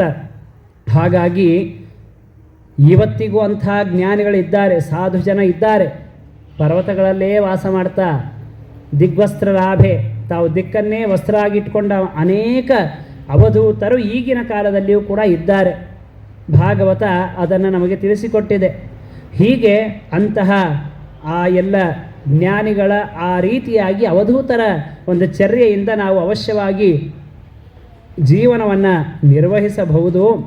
ಅದಕ್ಕಾಗಿ ಜೀವನಕ್ಕಾಗಿ ಅಂತ ದೇವರ ಧ್ಯಾನವನ್ನು ಬಿಟ್ಟು ಆ ಎಲ್ಲ ಉಳಿದ ವ್ಯವಹಾರ ಮಾಡೋದರ ಅವಶ್ಯಕತೆ ಇಲ್ಲ ಅಂತ. ಆದರೆ ಈಗಿನ ಕಾಲದಲ್ಲಿ ಹಾಗಿಲ್ಲ. ವ್ಯವಹಾರ ನಡೆದೇ ಹೋದರೆ ಜೀವನವೇ ನಡೆಯೋದಿಲ್ಲ. ಪರಮಾತ್ಮ ಅದಕ್ಕೂ ಒಂದು ನಮಗೆ ಅನುಕೂಲ ಮಾಡಿಕೊಟ್ಟ. ಸರಿ, ನಿಮ್ಮ ವ್ಯವಹಾರ ನೀವು ಮಾಡ್ತೀರಾ, ಅವಶ್ಯವಾಗಿ ಮಾಡಿಕೊಳ್ಳ್ರಿ, ತೊಂದರೆ ಇಲ್ಲ. ಆದರೆ ಆಯಾ ವ್ಯವಹಾರಗಳಲ್ಲೇನೇ ಪರಮಾತ್ಮನ ಒಂದು ಪೂಜೆಯನ್ನು ಮಾಡಿರಿ ಅಂತ. ನಿನ್ನೆ ದಿನ ತಿಳಿದಂತೆ ಸ್ನಾನ, ಅದೇ ಬಿಂಬಮೂರ್ತಿ ಅಭಿಷೇಕ, ಭೋಜನವೇ ವೈಶ್ವಾನರ ಯಜ್ಞ, ನಿದ್ರೆಯೇ ಪರಮಾತ್ಮನ ಪ್ರಾಜ್ಞಾನಾಮಕ ಪರಮಾತ್ಮನ ಆಲಿಂಗನ, ನಾವು ನಡೆಯೋದೇ ದೇವರ ಒಂದು ಪ್ರದಕ್ಷಿಣೆ ಅಂತ ಈ ರೀತಿಯಾಗಿ ಚಿಂತನೆ ಮಾಡಿದರೆ ಏನು ತೊಂದರೆ ಇದೆ? ದೇವರು ಈ ಭಾಗವತದಲ್ಲಿ ತಿಳಿಸಿದ ಅವಧೂತ ಚರ್ಯೆಯಿಂದ ಇದ್ದಾಗ ಏನು ಪುಣ್ಯ ಕೊಡ್ತಾನೋ, ಏನು ಅನುಗ್ರಹ ಮಾಡ್ತಾನೋ, ಅದೇ ಅನುಗ್ರಹವನ್ನು, ಈ ಅನುಸಂಧಾನವನ್ನು ನಾವು ಮಾಡಿಕೊಂಡ್ರೆ ಪರಮಾತ್ಮ ನಮಗೆ ಆ ಪುಣ್ಯವನ್ನು, ಆ ಅನುಗ್ರಹವನ್ನು ನಮಗೆ ಪರಮಾತ್ಮ ಮಾಡ್ತಾನೆ. ಅದನ್ನು ನಾವು ಅಳವಡಿಸಿಕೊಳ್ಳಬೇಕು ಎಂಬುದಾಗಿ ಭಾಗವತ ನಮಗೆ ತಿಳಿಸಿಕೊಡ್ತಾ ಇದೆ. ಹೀಗೆ ತಿಳಿಸಿಕೊಟ್ಟ ನಂತರ ಪರೀಕ್ಷಿತ ಮಹಾರಾಜ ಕೇಳಿದ್ದಲ್ಲ, ಯತ್ ಶ್ರೋತವ್ಯಂ, ಏನು ಕೇಳಬೇಕು, ಯಾರನ್ನು ಪೂಜೆ ಮಾಡಬೇಕು ಅಂತ. ಅದಕ್ಕೆ ಕೆಲವೊಂದು ಫಲಾಪೇಕ್ಷೆಯಿಂದ ಕೆಲವು ದೇವತೆಗಳ ಪೂಜೆಯನ್ನು ತಿಳಿಸಿಕೊಟ್ಟಿದ್ದಾರೆ. ದೇವಿ ಮಾಯಾಂತು ಶ್ರೀಕಾಮಃ ತೇಜಸ್ಕಾಮೋ ವಿಭಾವಸುಂ. ಸಂಪತ್ತಿನ ಅಪೇಕ್ಷೆ ಉಳ್ಳಂಥವರು ಲಕ್ಷ್ಮೀದೇವಿಯ ಆರಾಧನೆಯನ್ನು ಮಾಡುವುದರಿಂದ ವಿಶೇಷವಾದ ಸಂಪತ್ತು ಅವರಿಗೆ ಪ್ರಾಪ್ತಿಯಾಗುತ್ತೆ. ವಸುಕಾಮಃ ವಸೂನ್, ರುದ್ರಾನ್ ವೀರ್ಯಕಾಮಸ್ತು ವೀರ್ಯದಾನ್. ಉತ್ತಮವಾದಂತಹ ಪರಾಕ್ರಮ ತನಗೆ ಬರಬೇಕು ಅಂತಂದರೆ ಏಕಾದಶ ರುದ್ರರು, ಆ ಏಕಾದಶ ರುದ್ರರ ಉಪಾಸನೆಯಿಂದ ಉತ್ತಮವಾದಂತಹ ಪರಾಕ್ರಮ ನಮಗೆ ಪ್ರಾಪ್ತಿಯಾಗುತ್ತೆ. ಅನ್ನಾದ್ಯ ಕಾಮ ಸ್ವದಿತಿಂ ಸ್ವರ್ಗಕಾಮೋದಿತೆ ಸುತಾನ್. ಉತ್ತಮವಾದ ಅನ್ನ ಪ್ರಾಪ್ತಿಯಾಗಬೇಕು. ಅದೇ ಒಂದು ಮಾತಿದೆ ಅಲ್ಲ, ಭೋಗ ಇದ್ದರೂ ಯೋಗ ಇರೋದಿಲ್ಲ ಅಂತ. ಮನೆಯಲ್ಲಿ ಸಮೃದ್ಧವಾದ ದವಸ ಧಾನ್ಯಗಳಿರುತ್ತೆ, ಮುತ್ತುರತ್ತಾದಿಗಳಿರುತ್ತೆ, ಎಲ್ಲ ಇರುತ್ತೆ. ಆದರೆ ಅದನ್ನು ಭೋಗಿಸ್ಲಿಕ್ಕೆ ಆಗ್ತಾ ಇರೋದಿಲ್ಲ. ಇದು ನಡೆದ ಘಟನೆ, ಸುಳ್ಳಲ್ಲ. ಶ್ರೀರಂಗಪಟ್ಟಣದಲ್ಲಿ ವಿದ್ಯಾಧೀಶ ತೀರ್ಥ ಶ್ರೀಪಾದಂಗಳವರು ತಾವು ಸಂಚಾರ ಕ್ರಮೇಣ ಹೋದಾಗ ಅಲ್ಲಿಯ ರಾಜ ಅಂದರೆ ಕೇಳಬೇಕಾ, ಮೈಸೂರು ಮಹಾರಾಜರ ಪೂರ್ವಜರವರು. ಮಹಾರಾಜ ಎಲ್ಲ ವೈಭವ ಇದೆ, ಊಟ ಮಾಡಲಿಕ್ಕೆ ಆಗ್ತಾಯಿಲ್ಲ. ಅನ್ನ ನೋಡಿದರೆ ಹುಳ ಕಂಡಂಗೆ ಕಾಣಬೇಕು ಅವರಿಗಷ್ಟೇ. ಆಗ ವಿದ್ಯಾಧೀಶ ತೀರ್ಥ ಶ್ರೀಪಾದಂಗಳವರು ಪರಮಾನುಗ್ರಹ ಮಾಡಿದಾಗ ನೈವೇದ್ಯ ತೀರ್ಥವನ್ನು ಕೊಡ್ತಾರೆ. ನೈವೇದ್ಯವನ್ನು ತಾವು ಅಭಿಮಂತ್ರಿಸಿ ಕೊಟ್ಟಾಗ ಅದನ್ನು ತಿಂದ ಮೇಲೆ ಅವರಿಗೆ ಮತ್ತೆ ಪುನಃ ಅನ್ನ ತಿನ್ನಲಿಕ್ಕೆ ಆ ಒಂದು ಪ್ರಾರಂಭ ಮಾಡಿದ್ರು ಅವರು. ಹಾಗಾಗಿಯೇ ಶ್ರೀರಂಗಪಟ್ಟಣದಲ್ಲಿ ವಿಶೇಷವಾಗಿ ವಿದ್ಯಾಧೀಶ ತೀರ್ಥ ಶ್ರೀಪಾದಂಗಳವರ ಒಂದು ಕಾರ್ಯಕ್ಷೇತ್ರ ಅಂತ ನಾವು ಕೇಳ್ತೇವೆ. ಹೀಗೆ ಉತ್ತಮವಾದಂತಹ ಅನ್ನ ಪ್ರಾಪ್ತಿಯಾಗಬೇಕು. ತಮ್ಮ ವಂಶದಲ್ಲಿಯೇ ಅನ್ನದ ಕೊರತೆ ಎಂದೂ ಆಗಬಾರದು ಅಂತ ಅಪೇಕ್ಷೆ ಇದ್ದವರು ಅದಿತಿ ದೇವಿ, ದೇವತೆಗಳ ತಾಯಿ, ಅವಳ ಉಪಾಸನೆಯನ್ನು ಮಾಡುವುದರಿಂದ ಉತ್ತಮವಾದಂತಹ ಅನ್ನಪ್ರಾಪ್ತಿ ಇದೆ. ಸ್ವರ್ಗ ಅಪೇಕ್ಷೆಯನ್ನು ಮಾಡುವಂಥವರು ದೇವತೆಗಳ ಪೂಜೆಯನ್ನು ಮಾಡೋದರಿಂದ ಉತ್ತಮವಾದಂತಹ ಸ್ವರ್ಗಪ್ರಾಪ್ತಿ. ವಿಶ್ವಾನ್ ದೇವಾನ್ ರಾಷ್ಟ್ರಕಾಮಃ, ಉತ್ತಮವಾದಂತಹ ಪ್ರಭುತ್ವ ತನಗೆ ಬರಬೇಕು, ಶ್ರೇಷ್ಠವಾದ ರಾಜ್ಯ ತನಗೆ ಪ್ರಾಪ್ತಿಯಾಗಬೇಕು ಅಂದರೆ ವಿಶ್ವೇ ದೇವತೆಗಳ ಉಪಾಸನೆಯನ್ನು ಮಾಡಬೇಕು. ಆಯುಷ್ಕಾಮೋಶ್ವಿನೋ ದೇವೌ ಪುಷ್ಟಿಕಾಮ ಇಳಾಮ್ಯಜೇತ್, ಉತ್ತಮವಾದಂತಹ ಆಯುಸ್ಸಿನ ಅಭಿವೃದ್ಧಿ ಆಗಬೇಕು ಅಂತ ಅಪೇಕ್ಷಿಸಿದ್ದಂಥವರು ಅಶ್ವಿನಿ ದೇವತೆಗಳು, ದೇವತೆಗಳ ವೈದ್ಯರು. ಆ ಅಶ್ವಿನಿ ದೇವತೆಗಳ ಉಪಾಸನೆಯಿಂದ ಉತ್ತಮವಾದಂತಹ ಆಯುಸ್ಸಿನ ಅಭಿವೃದ್ಧಿ ಅಂತ ಇದೆ. ಅದಾದ ನಂತರ ವಿದ್ಯಾಕಾಮಸ್ತು ಗಿರೀಶಂ ದಾಂಪತ್ಯಾರ್ಥಂ ಉಮಾಂ ಸತೀಂ, ಉತ್ತಮವಾದ ವಿದ್ಯೆ ನಮಗೆ ಪ್ರಾಪ್ತಿಯಾಗಬೇಕು ಅಂತ ಅಪೇಕ್ಷಿಸಿದ್ದಂಥವರು ರುದ್ರದೇವರ ಉಪಾಸನೆಯನ್ನು ಮಾಡೋಣದ್ರಿಂದ ಉತ್ತಮವಾದ ವಿದ್ಯೆ ನಮಗೆ ಪ್ರಾಪ್ತಿಯಾಗುತ್ತೆ. ಶ್ರೇಷ್ಠವಾದ ದಾಂಪತ್ಯ ಜೀವನ, ಸುಖಮಯವಾದ ದಾಂಪತ್ಯ ಜೀವನ ನಮ್ಮದಾಗಬೇಕು ಅಂತ ಇಚ್ಛೆ ಉಳ್ಳವರು ಉಮಾದೇವಿ, ರುದ್ರದೇವರ ಹೆಂಡತಿ ಪಾರ್ವತೀದೇವಿ, ಅವಳ ಉಪಾಸನೆಯನ್ನು ಮಾಡೋಣದ್ರಿಂದ ಶ್ರೇಷ್ಠವಾದಂತಹ ದಾಂಪತ್ಯ ಜೀವನ ನಮ್ಮದಾಗುತ್ತೆ. ಹಾಗಾಗಿಯೇ ವಿವಾಹಕ್ಕಿಂತ ಮೊದಲು ಗೌರಿ ಪೂಜೆ ಅಂತ ಮಾಡಿಸ್ತಾರೆ ವಧುವಿನ ಕಡೆಯಿಂದ. ಅದರ ಉದ್ದೇಶ ಇದೆ, ಉತ್ತಮವಾದಂತಹ ದಾಂಪತ್ಯ ಜೀವನ ತಮ್ಮದಾಗಬೇಕು ಅಂತ. ಹೀಗೆ ಒಬ್ಬೊಬ್ಬ ದೇವತೆಗಳ ಆರಾಧನೆಯಿಂದ ಒಂದೊಂದು ಫಲವನ್ನು ಹೇಳಿ ಕೊನೆಯದಾಗಿ ಹೇಳ್ತಾರೆ, ಅಕಾಮ ಸರ್ವಕಾಮೋ ವಾ ಮೋಕ್ಷಕಾಮ ಉದಾರಧೀಹಿ ತೀವ್ರೇಣ ಭಕ್ತಿಯೋಗೇನ ಯಜೇತ ಪುರುಷಂ ಪರಂ. ಅಕಾಮ ಸರ್ವಕಾಮೋ ವಾ, ಏನೂ ಅಪೇಕ್ಷೆ ಬೇಡ ನನಗೆ, ಆದರೂ ಸುಮ್ಮನೆ ಪೂಜೆ ಮಾಡ್ತೇನೆ ಅಂತ ಅನ್ನೋಂಥವರಾಗಲಿ, ಸರ್ವಕಾಮೋವ ನಿನಗೇನು ಬೇಕು ಅದನ್ನು ನೀನು ಇಷ್ಟಪಡುವಂಥವರಾಗಲಿ, ಇವರು ಮೋಕ್ಷಕಾಮ, ಮೋಕ್ಷನೇ ಪ್ರಾಪ್ತಿಯಾಗಬೇಕು ಅಂತ ಇಚ್ಛೆ ಉಳ್ಳಂಥವರಾಗಲಿ, ಈ ಮೂರೂ ವಿಧವರಾದಂತಹ ಜನ. ಯಾವ ಕಾಮನೆ ಇಲ್ಲದೇ ಇದ್ದವರು, ಕಾಮನೆ ಇದ್ದರೂ ಲೌಕಿಕ ಕಾಮನೆ ಉಳ್ಳಂಥವರು, ಲೌಕಿಕ ಕಾಮನೆ ಅಲ್ಲ ಅಲೌಕಿಕವಾದ ಮೋಕ್ಷನೇ ಬೇಕು ಅಂತ ಇಚ್ಛೆ ಹೇಳುವಂಥವರು, ಇವರು ಮೂರೂ ವಿಧರಾದಂತಹ ಜನ. ನೀವು ದೇವರನ್ನು ಸ್ಮರಣೆ ಮಾಡಿ ಸಾಕು. ಯಜೇತ ಪುರುಷಂ ಪರಂ ಭಕ್ತಿ ಯೋಗೇನ, ಅತ್ಯಂತ ಭಕ್ತಿಯಿಂದ ಆ ಪರಮಾತ್ಮ ನಾರಾಯಣ ಅವನ ಸ್ಮರಣೆ ಮಾಡಿದರೆ, ಅವನ ಪೂಜೆ ಮಾಡಿದರೆ ಎಲ್ಲವೂ ಪ್ರಾಪ್ತಿಯಾಗುತ್ತೆ, ಮೋಕ್ಷವೂ ಕೂಡ ಸಿಗುವಂಥದ್ದು ಅಂತ. ಅದನ್ನೇ ದಾಸರಾಯರು ವೈದಿಕ ಪದವಿಯ ಕೊಡುವನಿಗೆ ಲೌಕಿಕ ಐದಿಸೋದೆ ಬಲುಖ್ಯಾತೆ ಅಂತ. ವೈದಿಕ ಪದವಿ ಅಂದರೆ ಮೋಕ್ಷ, ಮೋಕ್ಷನೇ ಕೊಡೋ ಪರಮಾತ್ಮನಿಗೆ ಈ ನಮ್ಮ ಲೌಕಿಕ ಜೀವನದಲ್ಲಿ ನಾವು ಕೇಳಿದ್ದನ್ನು ಕೊಡೋದೇನು ದೊಡ್ಡ ವಿಷಯನ ಅವನಿಗೆ ಅಂತ ಹೇಳ್ತಾರೆ. ಹೀಗೆ ಅಕಾಮ ಸರ್ವಕಾಮೋವ ಮೋಕ್ಷಕಾಮ ಉದಾರಧೀಹಿ, ಏನು ಬೇಕು ಅದನ್ನು ನೀಡುವಂತಹ ದೇವತೆ ಅವನು ಪರಮಾತ್ಮ ಶ್ರೀಮನ್ನಾರಾಯಣ. ಅವನ ವಿಶೇಷವಾದಂತಹ ಉಪಾಸನೆಯನ್ನು ಮಾಡು, ಇದರಿಂದ ನಿನ್ನ ಎಲ್ಲ ವಿಧವಾದಂತಹ ಸಾಧನೆ ಆಗುತ್ತೆ ಎಂಬುದಾಗಿ ಪರೀಕ್ಷಿತ ಮಹಾರಾಜರಿಗೆ ಶುಕಾಚಾರ್ಯರು ತಾವು ತಿಳಿಸಿಕೊಡ್ತಾ ಇದ್ದಾರೆ. ಈ ರೀತಿಯಾಗಿ ಹೇಳಿದಾಗ ಶೌನಕಾದಿ ಋಷಿಗಳು ತಾವು ಸೂತಾಚಾರ್ಯರಲ್ಲಿ ತಾವು ಭಿನ್ನ ಮಾಡಿಕೊಳ್ತಾರೆ. ಸವೈ ಭಾಗವತೋ ರಾಜ ಪಾಂಡವೇಯೋ ಮಹಾರಥಃ ಬಾಲಃ ಕ್ರೀಡನಕೈಃ ಕ್ರೀಡನ್ ಕೃಷ್ಣ ಕ್ರೀಡಾಂ ಯ ಆದದೆ. ಮಹಾಭಾಗವತ, ಭಾಗವತ ಅಂದರೆ ಭಗವದ್ಭಕ್ತರಾದಂಥವರಿಗೆ ಭಾಗವತರು ಅಂತ ಕರೀತಾರೆ. ನಮ್ಮಲ್ಲಿಯೂ ಕೂಡ ಭಾಗವತ ಅಂತ ಇದೆ. ಒಬ್ಬರು ಹೀಗೆ ಪ್ರವಚನಕ್ಕೆ ಬರ್ತಾಯಿದ್ರಂತೆ, ಎಲ್ಲಿ ಹೋಗ್ತಾ ಇದ್ದೀರಿ ಅಂತಂದರೆ, ಇಲ್ಲ ಒಂದು ದೇವಸ್ಥಾನದಲ್ಲಿ ಭಾಗವತ ನಡೀತಾ ಇತ್ತು, ಹೀಗಾಗಿ ನಡೀತಾ ಇದೆ, ಕೇಳೋದಕ್ಕೆ ಹೊರಡ್ತಾ ಇದ್ದೇನೆ ಅಂತಂದಾಗ, ನಮ್ಮ ಮನೇಲಿ ದಿನಾ ಭಾಗವತ ನಡೀತಾ ಇತ್ತು. ಏನು ಅಂದರೆ ನನ್ನ ಭಾಗವತ ಅಂತ ನಮ್ಮ ಮನೇಲಿ ದಿನಾ ಜಗಳ ನೋಡುತ್ತೆ, ಇದೇ ಭಾಗವತ, ಈ ಭಾಗವತದ ಮುಂದೆ ಇನ್ಯಾವ ಭಾಗವತ ಇಲ್ಲ ಅಂತಂದರು. ಏನು ದುರವಸ್ಥೆ ರೀ! ರಾಮಾಯಣ ಮಹಾಭಾರತ ಮೊದಲಾದಂತಹ ಗ್ರಂಥಗಳಿಗೆ ಸಾಮಾನ್ಯವಾದ ಕ್ಷುಲ್ಲಕವಾದ ಜಗಳಕ್ಕೆ ಹೋಲಿಸ್ತೀವಿ ಅಂತಂದರೆ ಇದಕ್ಕಿಂತ ದೌರವಸ್ಥೆ ಇನ್ನೇನಿದೆ.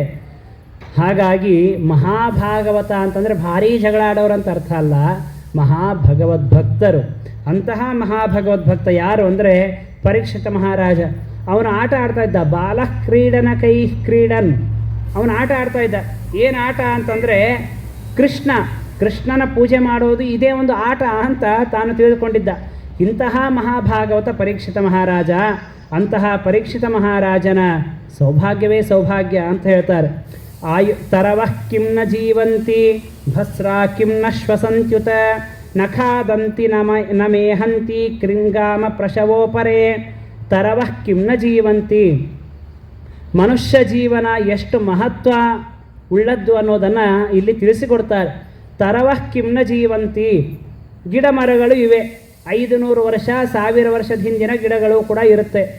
ಅದೇ ರೀತಿಯಾಗಿ ಒಬ್ಬ ವ್ಯಕ್ತಿ ಇಡೀ ಜೀವನದುದ್ದಕ್ಕೂ ದೇವರ ಸ್ಮರಣೆಯನ್ನು ಮಾಡದೆ, ತಾನು 90 ವರ್ಷದವನಾಗಲಿ 100 ವರ್ಷದವನಾಗಲಿ ದೇವರ ಸ್ಮರಣೆಯನ್ನು ಮಾಡದೇ ಇದ್ದರೆ ಅವನು ಆ ಗಿಡಗಳಿಗೆ ಸಮ ಅಂತ ಹೇಳ್ತಾರೆ. ತರವಃ ಕಿಂ ನ ಜೀವಂತಿ, ಗಿಡಗಳು ಕೂಡ ಇವೆ, 100 ವರ್ಷದ ಹಿಂದಿಂದು, 200 ವರ್ಷದ್ದು, 500 ವರ್ಷದ ಗಿಡಗಳಿವೆ, ಅಷ್ಟು ಹಿಂದಿನ ಗಿಡಗಳಿವೆ.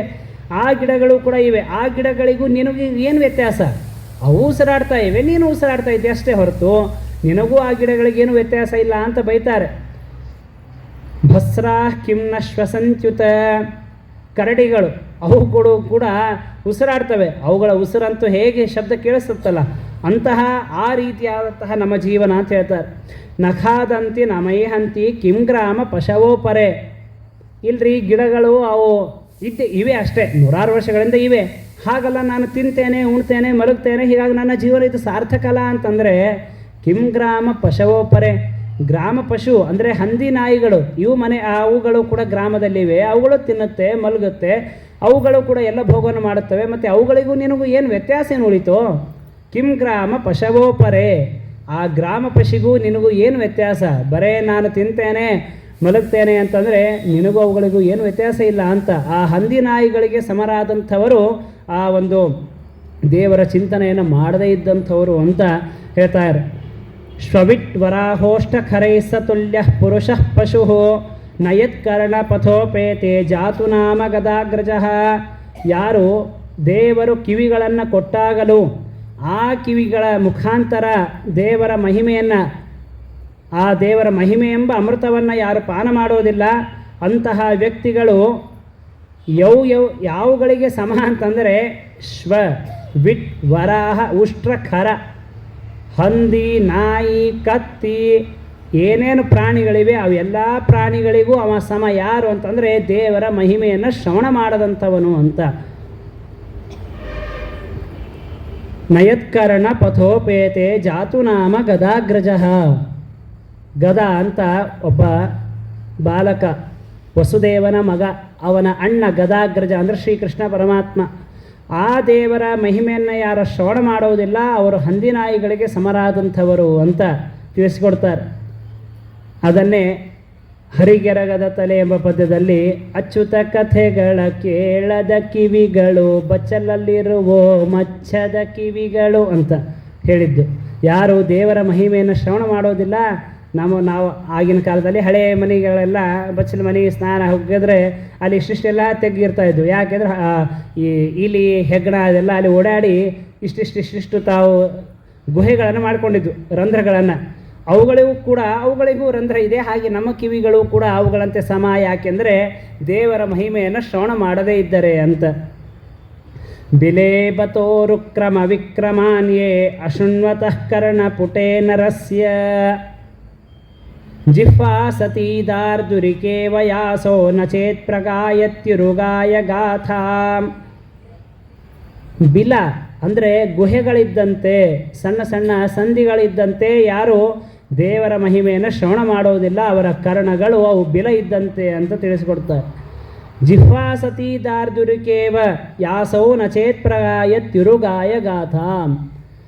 ಉರುಗಾಯ ಗಾಥಾಂ, ಸಜ್ಜನರಿಂದ ಸ್ತುತ್ಯನಾದ ಆ ಪರಮಾತ್ಮನ ಮಹಿಮೆಯನ್ನು, ಅವನ ನಾಮಗಳನ್ನು ಯಾರು ಉಚ್ಚಾರ ಮಾಡೋದಿಲ್ಲ ಅಂಥ ವ್ಯಕ್ತಿಗಳ ನಾಲಿಗೆ ಅದು ಜಿಹ್ವಾಸತಿ ನಾಲಿಗೆ ಇದ್ದರೂ ಯಾರು ಆ ಪರಮಾತ್ಮನ ನಾಮವನ್ನು ಉಚ್ಚಾರ ಮಾಡೋದಿಲ್ಲ, ಪರಮಾತ್ಮನ ಮಹಿಮೆಯನ್ನು ಹೇಳೋದಿಲ್ಲ, ಅವನ ಗುಣಗಾನ ಮಾಡೋದಿಲ್ಲ, ಅಂತಹ ವ್ಯಕ್ತಿಗಳು ದಾರ್ದುರಿಕ ಇವ, ಕಪ್ಪೆಯಂತೆ ಅಂತ.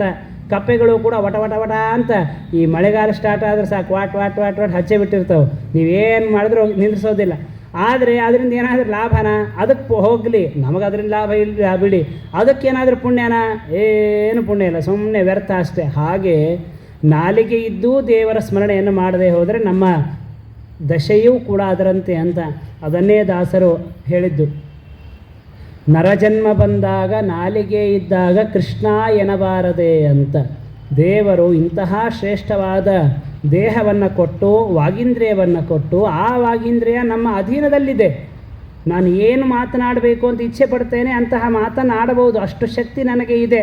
ಈಗ ಪಾಪ ವಯಸ್ಸಾದವರು ಇರ್ತಾರೆ, ಕಿವಿ ಕೇಳಿಸ್ತಾ ಇರೋದಿಲ್ಲ, ಅವರಿಗೆ ನಾವು ಮನಸ್ಸಿನಲ್ಲಿ ಏನೋ ಇಚ್ಛೆ ಇರುತ್ತೆ ದೇವರ ಮಹಿಮೆಯನ್ನು ಶ್ರವಣ ಮಾಡಬೇಕು ಅಂತ, ಆದರೆ ಇಂದ್ರಿಯವೇ ಅವರಿಗೆ ಸಾಥ್ ಕೊಡಲಿಲ್ಲ ಅಂದರೆ ಏನು ಮಾಡಲಿಕ್ಕೆ ಸಾಧ್ಯ?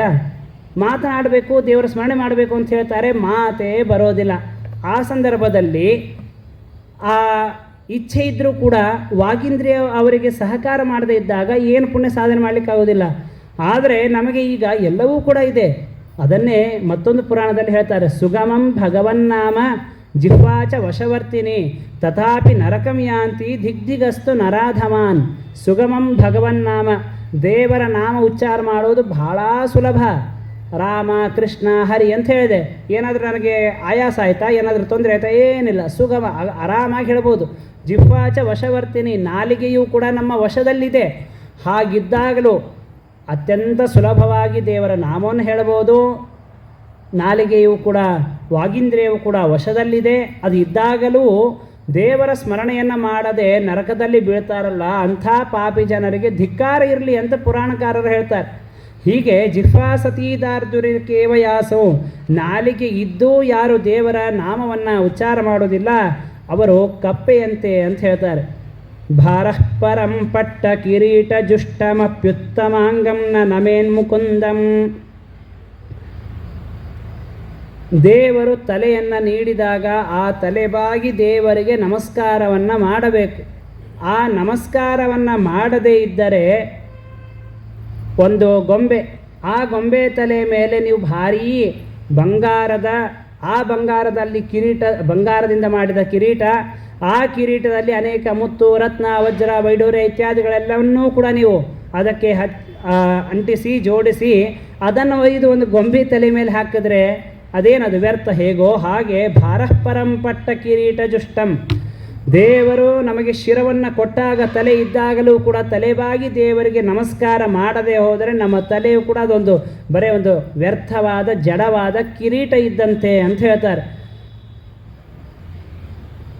ಯಮದೇವರು ತನ್ನ ದೂತರಿಗೆ ಆಜ್ಞೆ ಮಾಡಿದ್ದಾನೆ, ಜಿಹ್ವಾನ ವಕ್ತಿ ಭಗವದ್ಗುಣ ನಾಮಧೇಯಂ ಚೇತಶ್ಚನ ಸ್ಮರತಿ ತಚ್ಚರಣಾರವಿಂದಂ ಕೃಷ್ಣಾಯ ನೋ ನಮತಿ ಯಚ್ಚಿರ ಏಕದಾಪಿ ತಾನಾನಯತ್ವಮಸತೋಕೃತ ವಿಷ್ಣುಕೃತ್ಯಾಂ.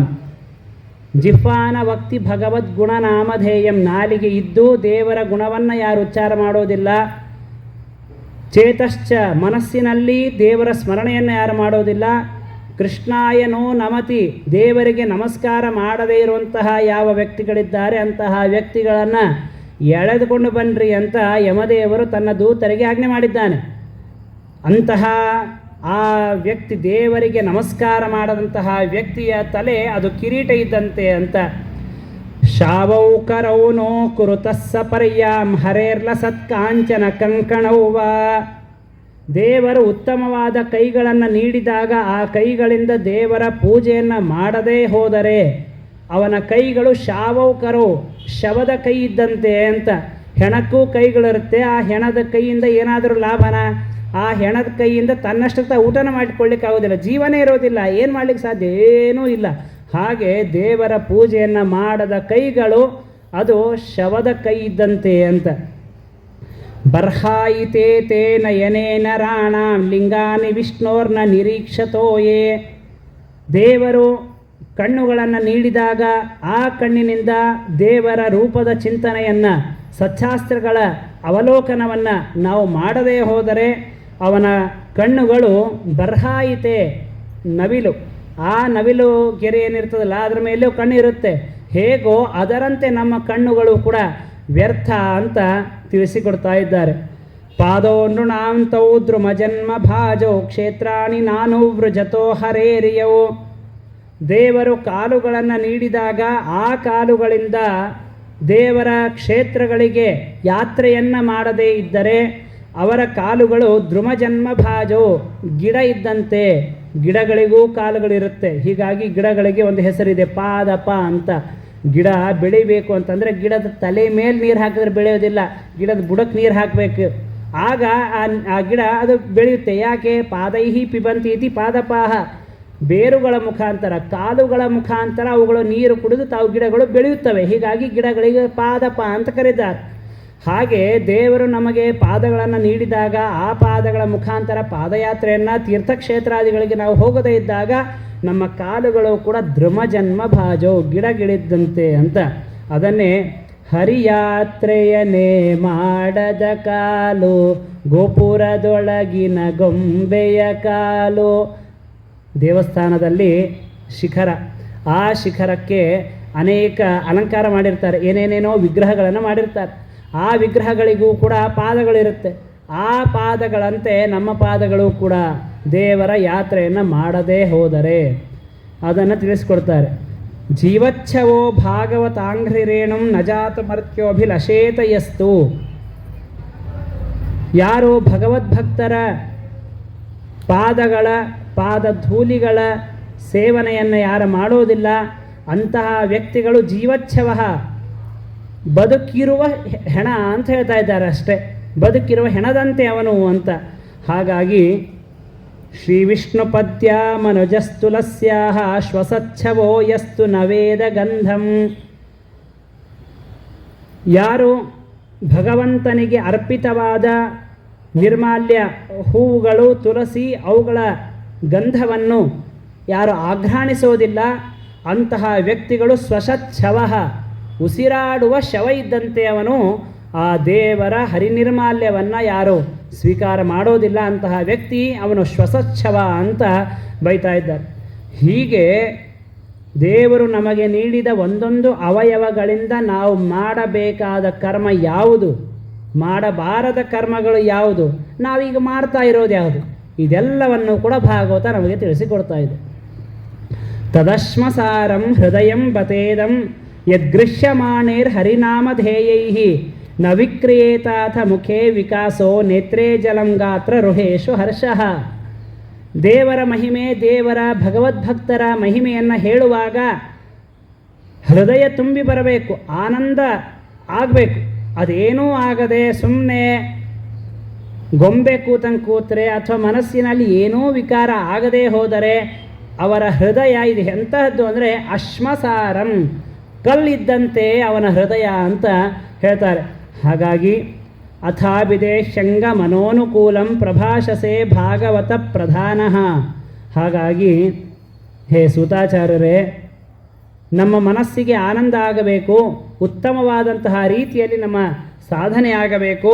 ಆ ನಿಟ್ಟಿನಲ್ಲಿ ನೀವು ನಮಗೆ ಉತ್ತಮವಾದಂತಹ ಭಗವತ್ ತತ್ವವನ್ನು ವಿಶೇಷವಾಗಿ ತಿಳಿಸಿಕೊಡ್ರಿ ಎಂಬುದಾಗಿ ಶೌನಕಾದಿ ಋಷಿಗಳು ಸೂತಾಚಾರ್ಯರ ಮುಂದೆ ತಾವು ಪ್ರಾರ್ಥನೆಯನ್ನು ಮಾಡಿಕೊಳ್ತಾ ಇದ್ದಾರೆ.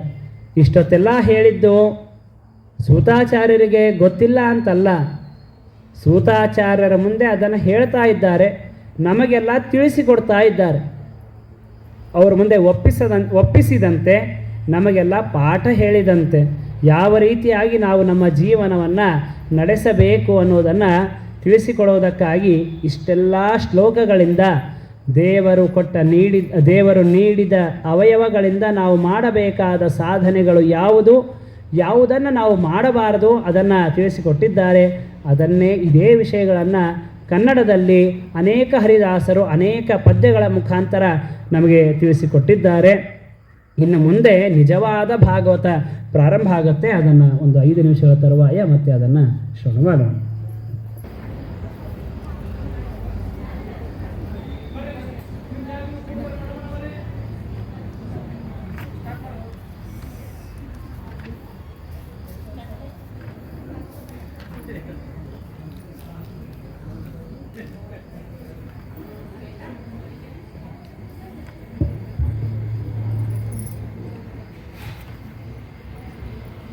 ಇದಂ ವಿಷ್ಣುರ್ವಿಚಕ್ರಮೇ ತ್ರೇಧಾ ನಿದಾದೆ ಪದಂ ಸಂಹೋ ಓಳಮಸ್ಯ ವಾಂಸರೆ ವಿಷ್ಣವೇ ನಮೋ ವಿಷ್ಣವೇ ನಮೋ ವಿಷ್ಣವೇ ನಮಃ.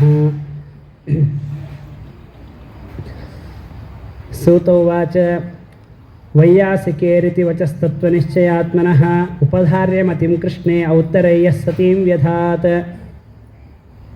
ಆತ್ಮಜಾಯ ಸುತಾಗಾರ ಪಶುದ್ರವಿಣಬಂಧುಷು ರಾಜ್ಯೇ ಚ ವಿಕಲೆ ನಿತ್ಯ ನಿರೂಢಾಂ ಮಮತಾಂ ಜಹೋ.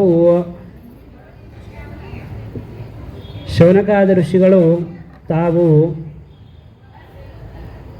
ಸೂತಾಚಾರ್ಯರ ಮುಂದೆ ಎಲ್ಲ ವಿಷಯಗಳ ಬಗ್ಗೆ, ಆ ಎಲ್ಲ ಇಂದ್ರಿಯಗಳ ಬಗ್ಗೆ ತಾವು ಪ್ರಾರ್ಥನೆಯನ್ನು ತಿಳಿಸಿದಾಗ, ಅದಾದ ನಂತರ ಆಯಾ ಇಂದ್ರಿಯಗಳ ಬಗ್ಗೆ ಯಾವುದು ನಾವು ಮಾಡಬೇಕು, ಯಾವುದನ್ನು ನಾವು ಮಾಡಬಾರದು, ಅದೆಲ್ಲವನ್ನು ಕೂಡ ತಾವು ಪ್ರಾರ್ಥಿಸಿದಾಗ ಮುಂದೆ ಪರೀಕ್ಷಿತ ಮಹಾರಾಜ ಆತ್ಮಜಾಯ ಸುತಾಗಾರ ಪಶುದ್ರವಿಣಬಂಧುಷು ರಾಜ್ಯೇ ಚ ವಿಕಲೆ ನಿತ್ಯ ನಿರೂಢ ಮಮತಾಂ ಜಹೋ.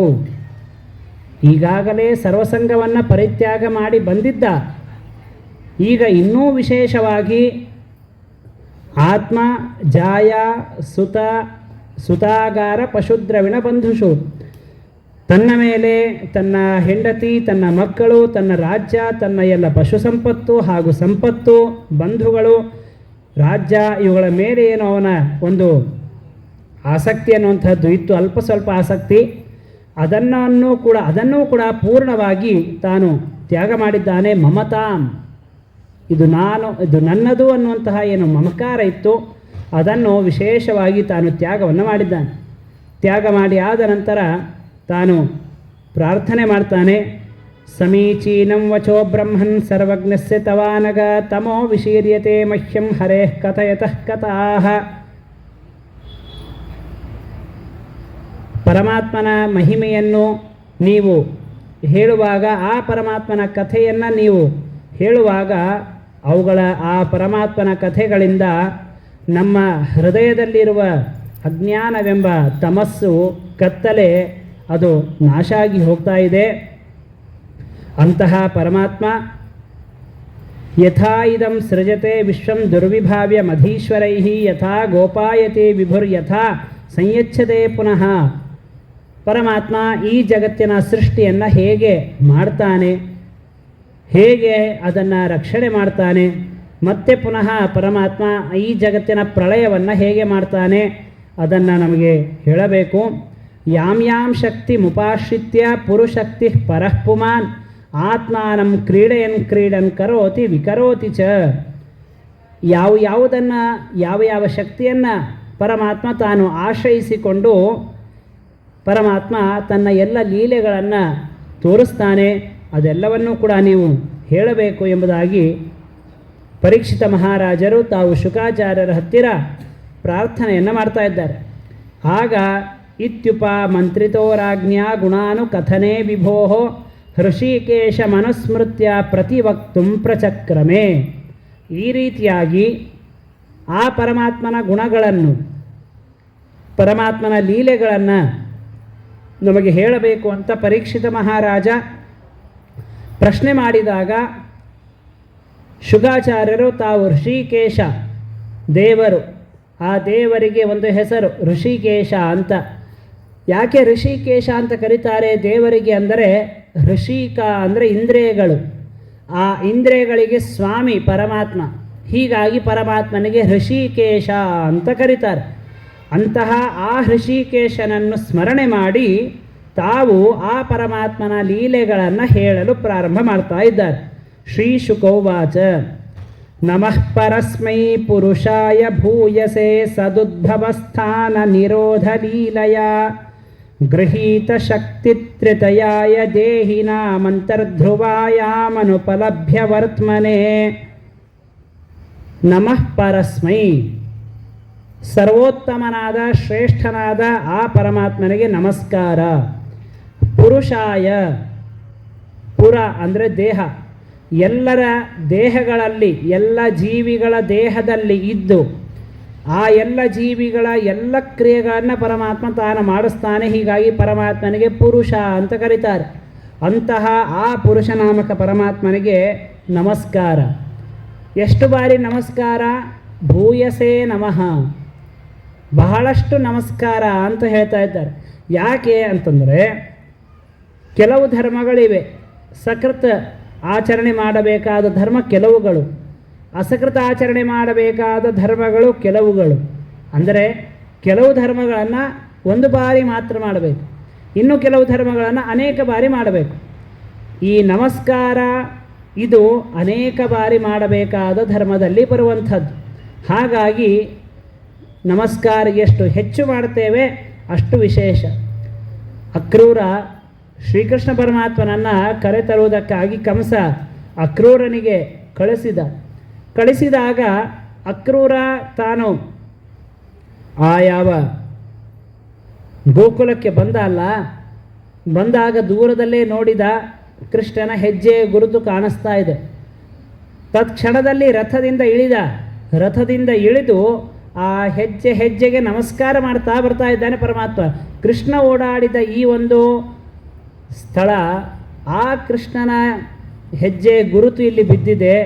ಅವುಗಳನ್ನು ಹೇಗೆ ರಥದಲ್ಲಿ ಕುಳಿತು ದಾಟೋದು ಅಥವಾ ಅವುಗಳನ್ನು ಹೇಗೆ ತುಳಿಯೋದು ಅಂತ ನಮಸ್ಕಾರ ಮಾಡ್ತಾ ಬಂದಿದ್ದಾನೆ ಅಕ್ರೂರ. ಅಂಥ ಮಹಾಭಗವದ್ಭಕ್ತ. ಹಾಗಾಗಿಯೇ ನಾರದರು ಕಂಸನಿಗೆ ಹೇಳಿದರು, ಕಂಸ ಎಷ್ಟಂತ ನೀನು ಜನರನ್ನು ಕಳಿಸ್ತೀಯಾ ಕೃಷ್ಣನ ಕೊಲ್ಲೋದಕ್ಕೆ? ನೀನು ಕಳಿಸಿದವರೆಲ್ಲ ಅಲ್ಲೇ ಕೃಷ್ಣಾರ್ಪಣ ಆಗ್ತಾ ಇದ್ದಾರೆ. ಹಾಗಾಗಿ ಆ ಕೃಷ್ಣನನ್ನೇ ಇಲ್ಲಿ ಕರೆದುಕೊಂಡು ಬಾ, ಇಲ್ಲೇ ಕರೆಸಿ ಅವನನ್ನು ಮುಗಿಸ್ಬಿಡು ಅಂತ ಹೇಳಿದ. ಆಗ ಇವನಂದ, ಏನು ಮಾತಾಡ್ತೀರಿ, ನಿನ್ನನ್ನು ಹೊಡಿಬೇಕಾಗಿದೆ, ಕೊಲ್ಲಬೇಕಾಗಿದೆ, ಬಾ ಅಂತ ಹೇಳಿದ್ರೆ ಯಾರು ಬರ್ತಾರೆ ಅಂದ. ಇಲ್ಲ, ಬಿಲ್ಲು ಹಬ್ಬ ಅಂತ ಒಂದು ಉತ್ಸವ ಮಾಡ್ತಾ ಇದ್ದೇನಂತ ಹೇಳು, ಆಗ ಬರ್ತಾರೆ ಅಂತ ಹೇಳಿದಾಗ, ಸರಿ ಕರಿಬೇಕು, ಯಾರನ್ನು ಕಳಿಸ್ಬೇಕು? ಯಾರೋ ಅಯೋಗ್ಯರು ಹೋಗಿ ಕರೆದ್ರೆ ಬರ್ತಾರಾ? ಬರೋದಿಲ್ಲ. ಯಾರನ್ನು ಕಳಿಸ್ಬೇಕು ಅಂದರೆ, ಇಲ್ಲ ನಿಮ್ಮಲ್ಲೇ ಇದ್ದಾರೆ ನೋಡು ಅಂತ ಹೇಳಿದ್ರು ನಾರದರು. ಇವನಂದ, ಈ ಒಂದು ಮಥುರಾ ಪಟ್ಟಣಕ್ಕೆ, ಆ ಒಂದು ಏನು ಪಟ್ಟಣ ಇದೆ ಮಥುರಾ ಪಟ್ಟಣಕ್ಕೆ ರಾಜ ನಾನು ರಾಜನಾಗಿರಬೇಕಾದ್ರೆ ಯಾರಾದರೂ ಸಜ್ಜನರು ಇರ್ಲಿಕ್ಕೆ ಸಾಧ್ಯನಾ? ರಾಜ ಕಾಲಸ್ಯ ಕಾರಣಂ ಅಂತ ಒಂದು ಸುಭಾಷಿತ ಮಾತಿದೆ. ಸಾಮಾನ್ಯವಾಗಿ ಏನೋ ಒಂದು ತಪ್ಪು ನಡೆದ್ರೆ ನಾವೇನು ಹೇಳಿಬಿಡ್ತೇವೆ, ಕಾಲ ಸರಿ ಇಲ್ಲರಿ ಅಂತ. ಕಾಲ ಸರಿ ಇಲ್ಲ ಅಂತಲ್ಲ, ರಾಜ ಸರಿ ಇರಬೇಕು. ರಾಜ ಸರಿ ಇದ್ದರೆ ಕಾಲ, ಎಂಥ ಕಾಲ ಇದ್ದರೂ ಕೂಡ ಅದು ಸುಕಾಲ ಅಂತಾಗುತ್ತೆ. ಹಾಗಾಗಿ ನಿಮ್ಮಲ್ಲಿಯೂ ಕೂಡ ಒಬ್ಬರಿದ್ದಾನೆ ಮಹಾಭಗವದ್ಭಕ್ತ ಅಕ್ರೂರ, ಅವನನ್ನು ಕಳಿಸು, ಆಗ ಅವನು ಹೋಗಿ ಕೃಷ್ಣನಿಗೆ ಕರೆದರೆ ಕೃಷ್ಣ ಬಂದೇ ಬರ್ತಾನೆ ಅಂತ ನಾರದರು ಹೇಳುವುದರ ತಾತ್ಪರ್ಯ ನಮಸ್ಕಾರ ಬಹಳಷ್ಟು ಬಾರಿ ಮಾಡಬೇಕು. ಹಾಗಾಗಿಯೇ ಮನೆಗೆ ಯಾರಾದರೂ ಜ್ಞಾನಿಗಳು ಸ್ವಾಮಿಗಳವರು ಬಂದಾಗ ಸ್ವಾಮಿಗಳವರಿಗೆ ನಾವು ಸ್ವಾಗತವನ್ನು ಮಾಡುವಾಗ ಏನು ಹೇಳ್ತೇವೆ ಅಂದರೆ, ಭೂಯಿಷ್ಠಾಂತೆ ನಮ ಉಕ್ತಿಂ ವಿಧೇಮ ಅಂತ ಹೇಳ್ತೇವೆ. ಎಲ್ಲರೂ ಕೇಳಿರ್ತೀರಿ, ಭೂಯಿಷ್ಠಾಂತೆ ನಮ ಉಕ್ತಿಂ ವಿಧೇಮ ಅಂದರೆ ಏನು? ನಮ ಉಕ್ತಿಂ ಭೂಯಿಷ್ಠಾಂ ವಿಧೇಮ. ಇಂತಹ ಮಹಾ ಕರುಣಾ ಸಮುದ್ರರಾದ ಈ ಜ್ಞಾನಿಗಳಿಗೆ ನಾವು ಕೊಡಲಿಕ್ಕೇನು ಸಾಧ್ಯ? ಏನೂ ಇಲ್ಲ. ಭೂಯಿಷ್ಠಾಂ ನಮ, ಮೇಲಿಂದ ಮೇಲೆ ಹೆಚ್ಚು ನಮಸ್ಕಾರ ಮಾಡೋದೇನಿದೆಯಲ್ಲ ಇದೇ ದೊಡ್ಡದು, ಅದಕ್ಕಿಂತ ಹೆಚ್ಚು ಇನ್ನೇನು ಕೊಡಲಿಕ್ಕೆ ಸಾಧ್ಯವೇ ಇಲ್ಲ ಅಂತ ಹೇಳೋದು. ಹೀಗೆ ಪುರುಷಾಯ ಭೂಯಸೇ ನಮಃ, ಅಂತಹ ಪರಮಾತ್ಮನಿಗೆ ನಮಸ್ಕಾರ. ಅವನು ಎಂಥವನು ಅಂತಂದರೆ, ಸದುದ್ಭವಸ್ಥಾನ ನಿರೋಧ ಲೀಲಯ. ಈ ಜಗತ್ತಿನ ಸೃಷ್ಟಿ ಸ್ಥಿತಿ ಪಾಲನ ಅವುಗಳ ನಿಯಮನ ಇದೆಲ್ಲವನ್ನು ಕೂಡ ಪರಮಾತ್ಮ ಮಾಡ್ತಾನೆ. ಮಾಡಬೇಕಾದ್ರೆ ಬಹಳ ಶ್ರಮ ಆಗ್ತಿರ್ಬೋದೇನೋ ಪರಮಾತ್ಮನಿಗೆ, ಅಂದರೆ ಲೀಲಯ ಆರಾಮಾಗಿ ಮಾಡ್ತಾರೆ ಪರಮಾತ್ಮ. ಏನು ಶ್ರಮವೇ ಇಲ್ಲ ಅವನಿಗೆ. ಪರಮಾತ್ಮನ ಭಕ್ತರಾದ ವಾಯುದೇವರಿಗೆ ಶ್ರಮ ಇಲ್ಲ. ನಿಸ್ಸೀಮ ಪೌರುಷ ಬಲಸ್ಯ ಕುತಃ ಶ್ರಮೋಸ್ಯ ಅಂತ ಹನುಮಂತ ದೇವರು ಸಮುದ್ರವನ್ನು ದಾಟಿ ಸೀತಾದೇವಿಯನ್ನು ಕಾಣಬೇಕು, ಸೀತಾದೇವಿಯ ಸಂದರ್ಶನ ಆಗಬೇಕು. ಆಗ ಎಲ್ಲ ಕಪಿಗಳು ತಮ್ಮ ತಮ್ಮ ಸಾಮರ್ಥ್ಯವನ್ನು ಹೇಳಿಕೊಂಡ್ರು. ನಾನು 10 ಯೋಜನ ಹಾರಬಲ್ಲೆ, 20 ಯೋಜನ 30 ಯೋಜನ ಅಂತೆಲ್ಲ ಕೊನೆಗೆ ಜಾಬು ಅಂತ ಹೇಳಿದ, ನಾನು 96 ಯೋಜನ ಹಾರಬಲ್ಲೆ, ಅದಕ್ಕಿಂತ ಜಾಸ್ತಿ ಇಲ್ಲ. ಯಾಕೆಂದರೆ ಬಲಿಚಕ್ರವರ್ತಿಯನ್ನು ಪರಮಾತ್ಮ ಪಾತಾಳಕ್ಕೆ ಅಟ್ಟಿದಾಗ ನಾನು ತ್ರಿಲೋಕವನ್ನು ಸಂಚಾರ ಮಾಡಿದ್ದೆ ಭಾರೀ ಸಂತೋಷದಿಂದ. ಆಗ ನನಗೆ ಸ್ವಲ್ಪ ಮೊಳಕಾಲು ಬೇನೆ ಆಗಿದೆ, ಹೀಗಾಗಿ ಬರೀ 96 ಯೋಜನೆ ಮಾತ್ರ ನಾನು ಹಾರಬಲ್ಲೆ ಅಂತ ಹೇಳಿದಾಗ ಅಂಗದ ಅವನು ಹೇಳಿದ, ನಾನು 100 ಯೋಜನೆ ಹಾರ್ತೇನೆ, ತಿರುಗಿ ಬರೋದು ನನ್ನ ಕೈಯಲ್ಲಿಲ್ಲ, ಅದು ನನ್ನ ಕಡೆಯಿಂದ ಆಗುವುದೂ ಇಲ್ಲ ಅಂತ. ಆಗ ಎಲ್ಲರೂ ಬಂದು ಹನುಮಂತ ದೇವರಿಗೆ ಪ್ರಾರ್ಥನೆ ಮಾಡಿದಾಗ ಹನುಮಂತ ದೇವರು ತಾವು ರಾಮಾಯ ಶಾಶ್ವತ ಸುವಿಸ್ತೃತ ಷಡ್ಗುಣಾಯ ರಾಮದೇವರ ಸ್ಮರಣೆ ಮಾಡಿ ತಾವು ಹಾರಿದಾಗ ಅವರ ವೇಗದಿಂದ ಅಲ್ಲಿ ಹಿಂದೆ ಇರುವಂತಹ ಎಲ್ಲ ಪರ್ವತಗಳು ಗಿಡಗಳು ಅವು ಹಾರಿ ಬರ್ತಾ ಹೌದು. ಈಗ ನೀವು ಕಾರಿನಲ್ಲಿ ಅಥವಾ ಗಾಡಿ ಮೇಲೆ ಬೈಕ್ ಮೇಲೆ ಭಾರೀ ಸ್ಪೀಡಾಗಿ ಹೊರಟ್ರೆ ನಿಮ್ಮ ಅಕ್ಕಪಕ್ಕದಲ್ಲಿರುವಂಥ ಎಲ್ಲ ಗಿಡಗಳು ಎಲೆ ಚಿಕ್ಕ ಚಿಕ್ಕ ಎಲೆಗಳವೆಲ್ಲ ಹಾರಿ ಬಂದುಬಿಡ್ತವೆ. ಇದು ನಮ್ಮ ವೇಗ. ಆದರೆ ವಾಯುದೇವರ ವೇಗ ಎಂಥದ್ದು ಅಂತಂದರೆ ಪರ್ವತವೇ ಕಿತ್ಕೊಂಡು ಬರಲಿಕ್ಕೆ ಆ ರೀತಿಯಾದಂತಹ ವೇಗ ವಾಯುದೇವರು. ಬರಬೇಕಾದ್ರೆ ಸಮುದ್ರದ ಮಧ್ಯದಲ್ಲಿ ಒಂದು ಪರ್ವತ ಇತ್ತು, ಮೈನಾಕ ಪರ್ವತ ಅಂತ ಅದರ ಹೆಸರು. ಆ ಪರ್ವತ ಮೇಲೆದ್ದು ಬಂತು. ಯಾಕೆಂದರೆ ಇಷ್ಟು ದೊಡ್ಡದು 100 ಯೋಜನ ಸಮುದ್ರ ದಾಟಬೇಕು ಹನುಮಂತ ದೇವರು. ಮಧ್ಯದಲ್ಲಿ ಪಾಪ ಆಯಾಸ ಬಂದು ಶ್ರಮ ಆಗಿ ಹೊತ್ಕೊಂಡು ಬಿದ್ದರೆ ಕಷ್ಟ. ಅದಕ್ಕೆ ಸ್ವಲ್ಪ ನಾನು ಹೇಗೂ ಮಧ್ಯದಲ್ಲಿದ್ದೇನೆ, ಸ್ವಲ್ಪ ಮೇಲೆದ್ದು ಬಂದರೆ ಹನುಮಂತ ದೇವರು ಸ್ವಲ್ಪ ಹೊತ್ತು ನನ್ನಲ್ಲಿ ಇದ್ದು ವಿಶ್ರಾಂತಿಯನ್ನು ಸ್ವೀಕಾರ ಮಾಡಿ ಮತ್ತೆ ಮುಂದೆ ಅವ್ರು ಹೋಗ್ಬೋದು ಅಂತ ಪರ್ವತ ತಾನು ಮೇಲೆದ್ದು ಬಂತು. ಹೈಮೋಗಿರಿ ಪವನಜಸ್ಯತ ವಿಶ್ರಮಾರ್ಥಂ ಉದ್ಭಿದ್ಯ ವಾರಿದಿ ಮವರ್ಧತನೇಕ ಸಾನುಹು. ಆ ಸಮುದ್ರವನ್ನು ಸೀಳಿ ಮೇಲೆದ್ದು ಬರ್ತಾ ಇದೆ. ಬಂದಾಗ ಹೇಳ್ತಾರೆ, ನಿಸ್ಸೀಮ ಪೌರುಷ ಬಲಸ್ಯ ಕುತಃ ಶ್ರಮೋಸ್ಯ. ನಿಸ್ಸೀಮ ಶಕ್ತಿ ವಾಯುದೇವರದು ಹನುಮಂತ ದೇವರದು ಸೀಮಾನೇ ಇಲ್ಲ. ಸೀಮಾ ಅಂದರೆ ದಂಡೆ ಅಂತ, ಇಷ್ಟೇ ಶಕ್ತಿ ವಾಯುದೇವರದು ಅಂತ ಹೇಳಲಿಕ್ಕೆ ಸಾಧ್ಯ ಇಲ್ಲ. ನಾವು ಸಾಮಾನ್ಯವಾಗಿ ನಡಿಬೇಕು, ಎಷ್ಟು ದಿನದಲ್ಲಿ ಒಂದು 50 ಕಿಲೋಮೀಟ್ರ್ ನಡಿಬೋದು, ಒಂದು 60 ಕಿಲೋಮೀಟ್ರ್ ನಡಿಬೋದು, 70 ಕಿಲೋಮೀಟ್ರ್ ನಡಿಬೋದು. ಅದಕ್ಕಿಂತ ಜಾಸ್ತಿ ನಡಲಿಕ್ಕೆ ಆಗೋದಿಲ್ಲ. ಹಾರೋದು ಎಷ್ಟು, ಒಂದು 5-10 ಫೀಟ್ ಅಷ್ಟೇ ಹಾರಬೋದು, ಅದಕ್ಕಿಂತ ಜಾಸ್ತಿ ಇಲ್ಲ. ನಮ್ಮ ಶಕ್ತಿಗೆ ಸೀಮೆ ಇದೆ. ಆದರೆ ವಾಯುದೇವರ ಶಕ್ತಿ ನಿಸ್ಸೀಮವಾದಂತಹ ಶಕ್ತಿ ಅವ್ರದ್ದು. ಹಾಗಾಗಿ ಆ ಪರ್ವತ ಮೇಲೆದು ಬಂದಾಗ ಹನುಮಂತ ದೇವರು ಭಾಳ ಚಲೋ ಆಯ್ತಪ್ಪ, ಚಲೋ, ನನಗೂ ಭಾಳ ಹೈರಾಣ ಆಗಿತ್ತು, ಸ್ವಲ್ಪ ರೆಸ್ಟ್ ಮಾಡ್ತೀನಿ ಅಂತ ಅನ್ನಲಿಲ್ಲ. ಸುಮ್ಮನೆ ಅವರಿಗೆ ಆಶ್ಲಿಷ್ಯ ಆಲಿಂಗನ ಮಾಡಿ ಮುಂದೆ ಹೊರಟುಬಿಟ್ರು. ಯಾಕೆ ಅಂತಂದರೆ ಅವ್ರಿಗೆ ಶ್ರಮವೇ ಇಲ್ಲ. ಅಂತಹ ಆ ವಾಯುದೇವರು ದೇವರ ಮಕ್ಕಳು, ಅವರಿಗೇ ಶ್ರಮ ಇಲ್ಲ ಅಂತಂದಮೇಲೆ ಅವರ ತಂದೆ ಪರಮಾತ್ಮ ಅವನಿಗೇನು ಶ್ರಮ? ಹೀಗಾಗಿ ಪರಮಾತ್ಮ ಈ ಜಗತ್ತಿನ ಎಲ್ಲ ಸೃಷ್ಟಿಯಾದಿಗಳನ್ನು ಮಾಡೋದು ಹೇಗೆ ಅಂದರೆ ಅತ್ಯಂತ ಲೀಲೆಯಿಂದ ಮಾಡ್ತಾನೆ ಅಷ್ಟೇ. ಅದನ್ನು ಹೇಗೆ ಮಾಡ್ತಾನೆ? ಗೃಹೀತ ಶಕ್ತಿ ತೃತಯಾಯ, ಇಚ್ಛಾ, ಜ್ಞಾನ, ಕ್ರಿಯ, ಈ 3 ವಿಧವಾದ ಶಕ್ತಿಯನ್ನು ತೆಗೆದುಕೊಂಡು ಅವುಗಳಿಂದ ಪರಮಾತ್ಮ ಈ ಜಗತ್ತಿನ ಸೃಷ್ಟಿಯನ್ನು ಮಾಡ್ತಾನೆ. ದೇಹಿನಾಂ ಅಂತರ್ಧ್ರುವಾಯಾಮ್ ಅನುಪಲಭ್ಯ ವರ್ತಮನೆ. ಎಲ್ಲ ಜೀವಿಗಳ ದೇಹದಲ್ಲೇನೇ ಇರ್ತಾನೆ, ಹೃದಯದಲ್ಲೇ ಪರಮಾತ್ಮ ಇರ್ತಾನೆ. ಆದರೆ ಯಾವ ಜೀವಿಗಳಿಗೂ ಕೂಡ ಪರಮಾತ್ಮ ಕಾಣೋದಿಲ್ಲ. ಇದೇ ಪರಮಾತ್ಮನ ವೈಶಿಷ್ಟ್ಯ. ನಮ್ಮಲ್ಲೇ ಇರ್ತಾರೆ, ಆದರೆ ಅವನ ಜ್ಞಾನ ನಮಗೆ ಆಗೋದಿಲ್ಲ, ಅವನ ದರ್ಶನ ನಮಗೆ ಆಗೋದಿಲ್ಲ. ಅದು ದರ್ಶನ ಆದರೆ ಮೋಕ್ಷನೇ. ಅದನ್ನೇ ಬಿಂಬಾಪರೋಕ್ಷ ಅಂತ ಹೇಳೋದು. ಬಿಂಬಾಪರೋಕ್ಷ ಅಂದರೆ ಏನು ಅಂತಂದರೆ, ನಮ್ಮಲ್ಲಿ ನಾವು ಪರಮಾತ್ಮನ ಪ್ರತಿಬಿಂಬ. ನಾವು ಹೀಗೆ ನಡೀತಾ ಇರಬೇಕಾದ್ರೆ ನಮ್ಮ ನೆರಳು ನಡೆದಂತೆ ಕಾಣಿಸುತ್ತೆ. ನಾನು ಕೈ ಮೇಲೆ ಮಾಡಿದ್ರೆ ನನ್ನ ನೆರಳು ಕೈ ಮೇಲೆ ನೆರಳು ಬಿದ್ದಿರುತ್ತೆ, ಅದು ಕೂಡ ಕೈ ಮೇಲೆ ಮಾಡಿದಂತೆ ಕಾಣುತ್ತೆ. ಇದು ನಮ್ಮ ದೇಹ. ನಾವು ದೇಹ ಅದು ಪ್ರತಿಬಿಂಬ ಅಂತ ಹೇಳ್ತೇವಲ್ಲ, ಹಾಗೆ ನಾವು ಪ್ರತಿಬಿಂಬರು. ಬಿಂಬ ಯಾರು ಅಂದರೆ ದೇವರು. ನಮ್ಮ ಹೃದಯದಲ್ಲಿ ಇದ್ದು ಪರಮಾತ್ಮ, ಬಿಂಬರೂಪಿ ಪರಮಾತ್ಮ. ಅವನು ಚೇಷ್ಟೆಗಳು ಮಾಡಿದಾಗ ಮಾತ್ರ, ಚೇಷ್ಟೆಗಳನ್ನು ಅವನು ಮಾಡಿದಾಗ ಮಾತ್ರ ನಾವೆಲ್ಲ ಚೇಷ್ಟೆಗಳನ್ನು ಮಾಡ್ತೇವೆ. ಇಲ್ಲದೇ ಇದ್ದರೆ ಸರ್ವಥಾ ಇಲ್ಲ. ಅದನ್ನೇ ದಾಸರಾಯರು ಮುಖ್ಯ ಕಾರಣ ವಿಷ್ಣು ಸರ್ವೇಶ ಎಂಬ ಪದ್ಯದಲ್ಲಿ ಹೇಳಿದ್ದು. ಚೇತನನು ನೀನು ಚೇಷ್ಟೆ ಮಾಡಿಸಲು, ಅಚೇತನನು ನಾನು ನೀನು ಸುಮ್ಮನಿರಲು. ನೀನು ನನ್ನಲ್ಲಿ ಇದ್ದು ಎಲ್ಲ ಕಾರ್ಯಗಳನ್ನು ಮಾಡಿಸಿದಾಗ ನಾನು ಚೇತನ ಅಂತ ಅನಿಸ್ಕೊಳ್ತೇನೆ. ನೀನು ಸುಮ್ಮನೆ ಇದ್ದಾಗ ನಾನು ಅಚೇತನ.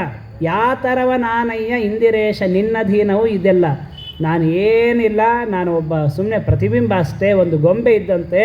ನೀನೇ ಎಲ್ಲ, ನಿನ್ನಿಂದಲೇ ಎಲ್ಲ ಅಂತ ಹೇಳ್ತಾರೆ. ಅದನ್ನೇ ದಾಸರಾಯರು ನಮಗೆ ಹೇಳಿಕೊಟ್ಟಿದ್ದು. ವ್ಯಾಸ ಸಾಹಿತ್ಯ, ದಾಸಾಹಿತ್ಯ, ಸಾಮಾನ್ಯವಾಗಿ ಕೆಲವರು ಏನು ತಿಳಿದಾದರೆ ದಾಸ ಸಾಹಿತ್ಯ ಅಂತಂದರೆ ಬೇರೆ ಏನು ಅಂತ ಏನೂ ಇಲ್ಲರಿ. ಯಾವುದು ಭಾಗವತದಲ್ಲಿ, ಪುರಾಣಗಳಲ್ಲಿ, ವೇದಗಳಲ್ಲಿ ಹೇಳಿದ್ದಾರೆ ಅದು ನಮ್ಮಿಂದ ಸುಲಭವಾಗಿ ತಿಳಿದುಕೊಳ್ಳಿಕ್ಕೆ ಸಾಧ್ಯವೇ ಇಲ್ಲ.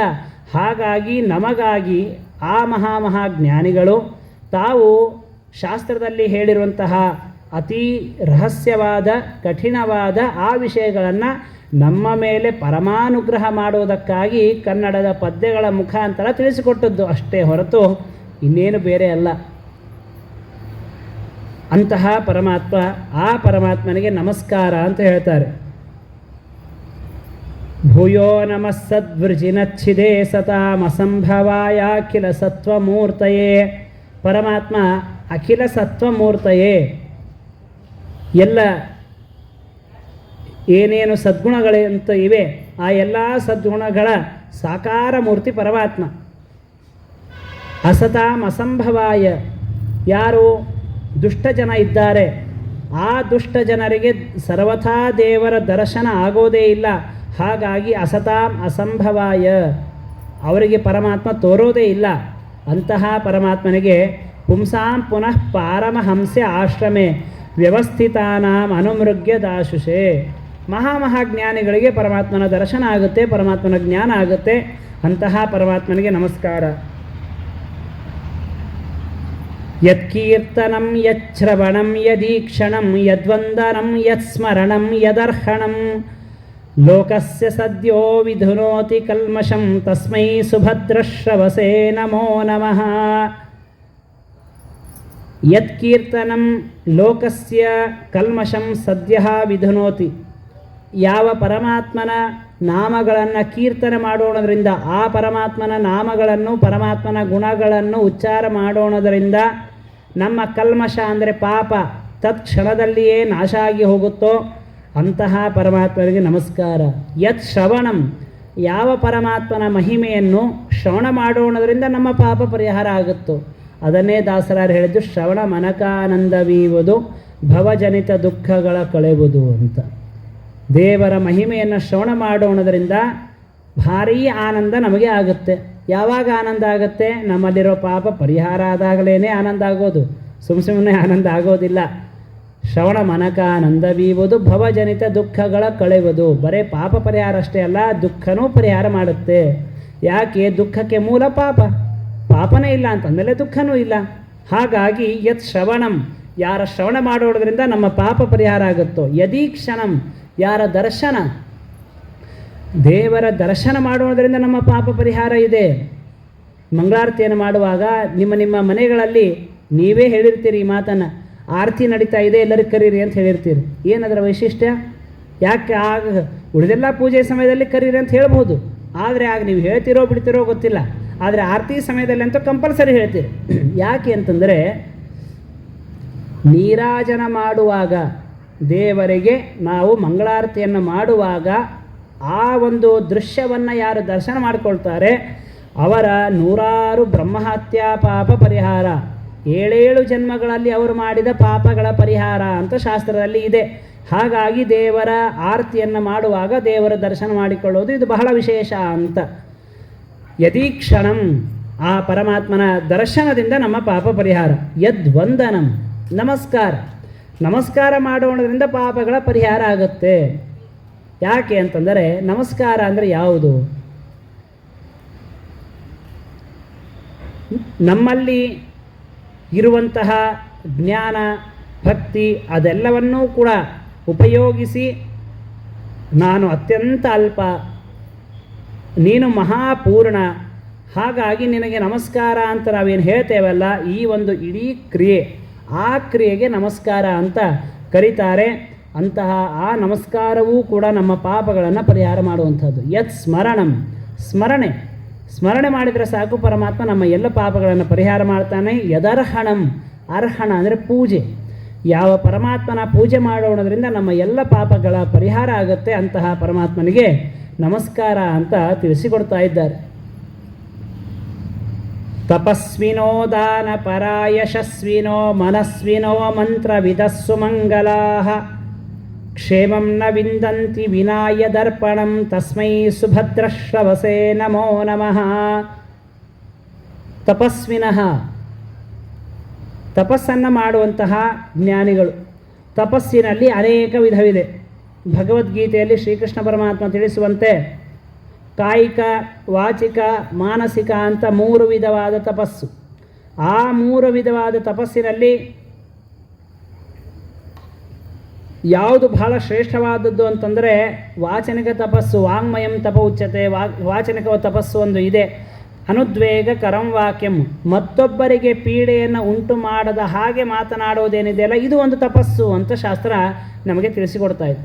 ಹೀಗೆ ಆ ಒಂದು ತಪಸ್ಸನ್ನು ಮಾಡುವಂತಹ ವ್ಯಕ್ತಿಗಳು ಯದರ್ಪಣಂ ವಿನಾ ಕ್ಷೇಮಂನ ವಿಂದಂತಿ, ತಾವು ಮಾಡಿದ ಎಲ್ಲ ತಪಸ್ಸನ್ನು ಯಾರಿಗೆ ಸಮರ್ಪಣೆ ಮಾಡದೇ ಹೋದರೆ ತಾವು ಅದರ ಪೂರ್ಣ ಫಲವನ್ನು ಪಡೆಯೋದೇ ಇಲ್ಲ, ಅಂತಹ ಪರಮಾತ್ಮನಿಗೆ ನಮಸ್ಕಾರ ಅಂತ ತಿಳಿಸ್ತಾ ಇದ್ದಾರೆ. ಅಂದರೆ ನಾವು ಮಾಡಿದ ಸಕಲ ಕರ್ಮವನ್ನು ಪರಮಾತ್ಮನಿಗೆ ಸಮರ್ಪಣೆ ಮಾಡಬೇಕು, ಮಾಡಿದಾಗ ಮಾತ್ರ ಅದು ಪೂರ್ಣ ಅಂತ ಆಗುತ್ತೆ, ಇಲ್ಲದೇ ಇದ್ದರೆ ಅದು ಆಗೋದಿಲ್ಲ.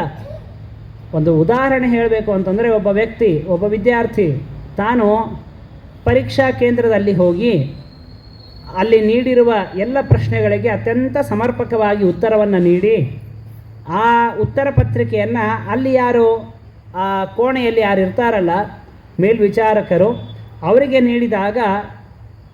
ನೀಡಿ ತಾನು ಮನೆಗೆ ಬಂದಾಗ ಮುಂದೆ ಅವರು ಅದನ್ನೆಲ್ಲ ನೋಡಿ ನಿರ್ಣಯ ಮಾಡಿ ಇವನು ಪಾಸೋ ಫೇಲೋ ಉತ್ತೀರ್ಣನೋ ಅನುತ್ತೀರ್ಣನೋ ಅಂತೆಲ್ಲ ಹೇಳ್ತಾರೆ. ಅವನು ಆ ಎಲ್ಲ ಪ್ರಶ್ನೆಗಳಿಗೆ ಸಮರ್ಪಕವಾಗಿ ಉತ್ತರವನ್ನು ಬರೆದು ಆ ಉತ್ತರ ಪತ್ರಿಕೆಯನ್ನು ತಾನು ತನ್ನ ಮನೆಗೆ ತೊಗೊಂಡು ಬಂದರೆ ಅವನು ಉತ್ತೀರ್ಣನೋ ಅನುತ್ತೀರ್ಣ ಅಂತ ಹೇಳಲಿಕ್ಕಾಗುತ್ತಾ? ಸರ್ವತಾ ಹೇಳಲಿಕ್ಕಾಗೋದಿಲ್ಲ. ಹಾಗೆ ನಾವು ಮಾಡುವ ಸಕಲ ಕರ್ಮಗಳನ್ನು ಆ ಪರಮಾತ್ಮನಿಗೆ ಸಮರ್ಪಣೆ ಮಾಡಿದಾಗ ಮಾತ್ರ ಅದು ಫಲಕಾರಿ ಅಂತ ಆಗುತ್ತೆ, ಇಲ್ಲದಿದ್ದರೆ ಆಗೋದಿಲ್ಲ. ತಪಸ್ವಿನೋ ದಾನಪರ ಯಶಸ್ವಿನಃ, ದಾನ ಕರ್ಮವನ್ನು ಮಾಡುವಂತಹ ವ್ಯಕ್ತಿಗಳು ಮತ್ತು ಉತ್ತಮವಾದಂತಹ ಯಶಸ್ಸನ್ನು ನೀಡುವ ಕರ್ಮಗಳನ್ನು ಮಾಡುವಂತಹ ವ್ಯಕ್ತಿಗಳು. ಮನಸ್ವಿನಃ, ಮನಸ್ಸಿನಲ್ಲಿ ವಿಶೇಷವಾಗಿ ದೇವರ ಸ್ಮರಣೆ ಮಾಡುವಂಥವರು. ಮಂತ್ರವಿಧ ಸುಮಂಗಲಾಹ, ಉತ್ತಮವಾದಂತಹ ಮಂತ್ರಜ್ಞಾನವುಳ್ಳಂತಹ ವ್ಯಕ್ತಿಗಳು. ಇವರೆಲ್ಲರೂ ಕೂಡ ಯದರ್ಪಣಂ ವಿನಾ ಕ್ಷೇಮಂನ ವಿಂದಂತಿ, ಯಾವ ಪರಮಾತ್ಮನಿಗೆ ತಾವು ಮಾಡಿದ ಕರ್ಮಗಳನ್ನು ಅರ್ಪಣೆ ಮಾಡದೇ ಹೋದರೆ ತಾವು ಕ್ಷೇಮವನ್ನೇ ಪಡೆಯೋದಿಲ್ಲವೋ ಅಂತಹ ಪರಮಾತ್ಮನಿಗೆ ನಮಸ್ಕಾರ ಎಂಬುದಾಗಿ ಅನೇಕ ಶ್ಲೋಕಗಳಿಂದ ಮೊದಲು ಆ ಪರಮಾತ್ಮನಿಗೆ ನಮಸ್ಕಾರವನ್ನು ಮಾಡ್ತಾರೆ. ನಮಸ್ಕಾರವನ್ನು ಮಾಡಿ ಹೇಳ್ತಾರೆ, ಏತದೇವ ಆತ್ಮಭೂರಾಜನ್ ನಾರದಾಯೇತಿ ಪೃಚ್ಛತೆ ವೇದಗರ್ಭೋಭ್ಯದಾತ್ ಸರ್ವಂ ಯದಾಹ ಹರಿರಾತ್ಮನಃ. ನೀನೇನೇನು ಪ್ರಶ್ನೆಗಳನ್ನು ನನಗೆ ಕೇಳಿದೆಯಲ್ಲ, ಇದೇ ಪ್ರಶ್ನೆಗಳನ್ನು ನಾರದ ಮಹರ್ಷಿಗಳು ಬ್ರಹ್ಮದೇವರಿಗೆ ಕೇಳಿದರು. ಆಗ ಬ್ರಹ್ಮದೇವರು ಯಾವ ರೀತಿಯಾಗಿ ಉತ್ತರವನ್ನು ನೀಡಿದ್ದಾರೆ ಅದನ್ನು ನಾನು ನಿನಗೆ ಹೇಳ್ತೇನೆ ಅಂತ ಹೇಳ್ತಾ ಇದ್ದಾರೆ. ಇದೇ ನಮ್ಮ ಜ್ಞಾನಿಗಳ ಒಂದು ವೈಶಿಷ್ಟ್ಯ. ಅವರಿಗೆಲ್ಲ ಗೊತ್ತಿರುತ್ತೆ, ಆದರೆ ನೀವು ಏನೇ ಕೇಳಿದರೂ ಕೂಡ ಅವರೇನು ಹೇಳ್ತಾರೆ, ನಮ್ಮ ಗುರುಗಳು ಜ್ಞಾನಿಗಳು ಹೇಗೆ ಹೇಳಿದ್ದಾರೆ ಅದನ್ನು ಹೇಳ್ತೇನೆ ಅಂತ. ಅಂದರೆ ನನ್ನದು ಏನೂ ಇಲ್ಲ, ನನ್ನದು ಸ್ವಂತದ್ದು ಯಾವುದೂ ಇಲ್ಲ, ನಾನು ಅತ್ಯಂತ ಅಲ್ಪ, ನಮ್ಮ ಗುರುಗಳು ಹಿರಿಯರು ಅವರು ಹೇಳಿದ್ದನ್ನು ನಾನು ಹೇಳ್ತೇನೆ ಅಂತ. ಅದನ್ನೇ ಎನ್ನ ಮಾತಲ್ಲ ಇದು ಎನ್ನ ಹಿರಿಯರ ಮಾತು ಅಂತ ದಾಸರಾರು ಗೋಪಾಲದಾಸರು ತಾವು ಹೇಳಿದ್ದು. ನಾರದ ಮಹರ್ಷಿಗಳು ಇದೇ ಪ್ರಶ್ನೆಗಳನ್ನು ಮಾಡಿದಾಗ ಬ್ರಹ್ಮದೇವರು ಏನು ಉತ್ತರವನ್ನು ಕೊಟ್ಟಿದ್ದಾರೆ ಆ ಉತ್ತರವನ್ನು ನಾನು ಹೇಳ್ತೇನೆ ಅಂತ ಹೇಳ್ತಾರೆ. ದೇವದೇವ ನಮಸ್ತೇಸ್ತೋ ಭೂತಭಾವನ ಪೂರ್ವಜ ತದ್ವಿಜಾನೀಹಿ ಯಜ್ಞಾನಂ ಆತ್ಮತತ್ವ ನಿದರ್ಶನಂ. ಪರಮಾತ್ಮ ಬ್ರಹ್ಮದೇವರಿಗೆ ಹೇಳ್ತಾರೆ, ದೇವತೆಗಳು ಉಳಿದೆಲ್ಲ ದೇವತೆಗಳು, ಆ ದೇವತೆಗಳಿಗೆ ನೀನು ದೇವತೆ, ಅವುಗಳಿಗೆ ಸ್ವಾಮಿ. ಅಂತಹ ಬ್ರಹ್ಮದೇವರೇ ನಿಮಗೆ ನಮಸ್ಕಾರ. ಪೂರ್ವಜ, ಎಲ್ಲ ದೇವತೆಗಳಿಂದಲೂ ಕೂಡ ಮೊದಲು ನೀನು, ಹಿಂದೆ ಹೇಳಿದ್ರಲ್ಲ ಆದಿಕವಯೇ ಬ್ರಹ್ಮದೇವರು, ಆ ಬ್ರಹ್ಮದೇವರೇ ನಿಮಗೆ ನಮಸ್ಕಾರ. ಯಜ್ಞಾನಂ ಆತ್ಮತತ್ವ ನಿದರ್ಶನಂ ತದ್ವಿಜಾನೀಹಿ, ಯಾವ ಜ್ಞಾನವನ್ನು ನಾವು ಪಡೆದುಕೊಂಡಾಗ ಪರಮಾತ್ಮನ ಜ್ಞಾನ ನಮಗೆ, ಪರಮಾತ್ಮನ ದರ್ಶನ ನಮಗೆ ಆಗುತ್ತೆ, ಅಂತಹ ಜ್ಞಾನವನ್ನು ನನಗೆ ಉಪದೇಶ ಮಾಡಿರಿ ಅಂತ ನಾರದ ಮಹರ್ಷಿಗಳು ಬ್ರಹ್ಮದೇವರಿಗೆ ತಾವು ಕೇಳ್ತಾ ಇದ್ದಾರೆ. ಯದ್ರೂಪಂ ಯದಧಿಷ್ಠಾನಂ ಯತಃ ಸೃಷ್ಟಮಿದಂ ವಿಭೋ ಯತ್ ಸಂಸ್ಥಂ ಯತ್ಪರಂ ಯಚ್ಚ ತತ್ವಂ ವದ ತತ್ವತಃ. ಯದ್ರೂಪಂ ಯದಧಿಷ್ಠಾನಂ ಯತಃ ಸೃಷ್ಟಂ ಇದಂ ವಿಭೋ ಯತಃ ಸೃಷ್ಟಂ ಇದಂ.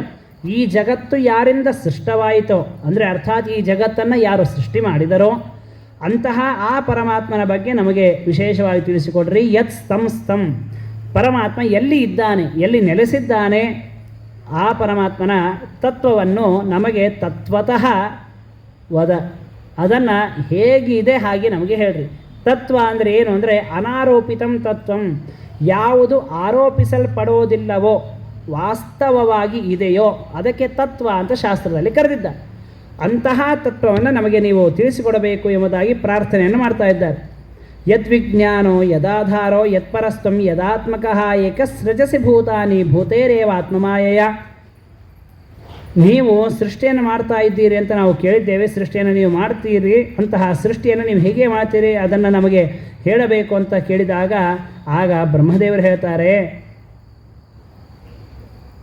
ನಾನೃತಂ ಬತ ತಚ್ಚಾಪಿ ಯಥಾ ಮಾಂ ಪ್ರಬ್ರವೀಷಿಭೋ ಅವಿಜ್ಞಾಯ ಪರಂ ಮತ್ತ ಏತಾವತ್ವಂ ಯತೋ ಹಿಮೆ.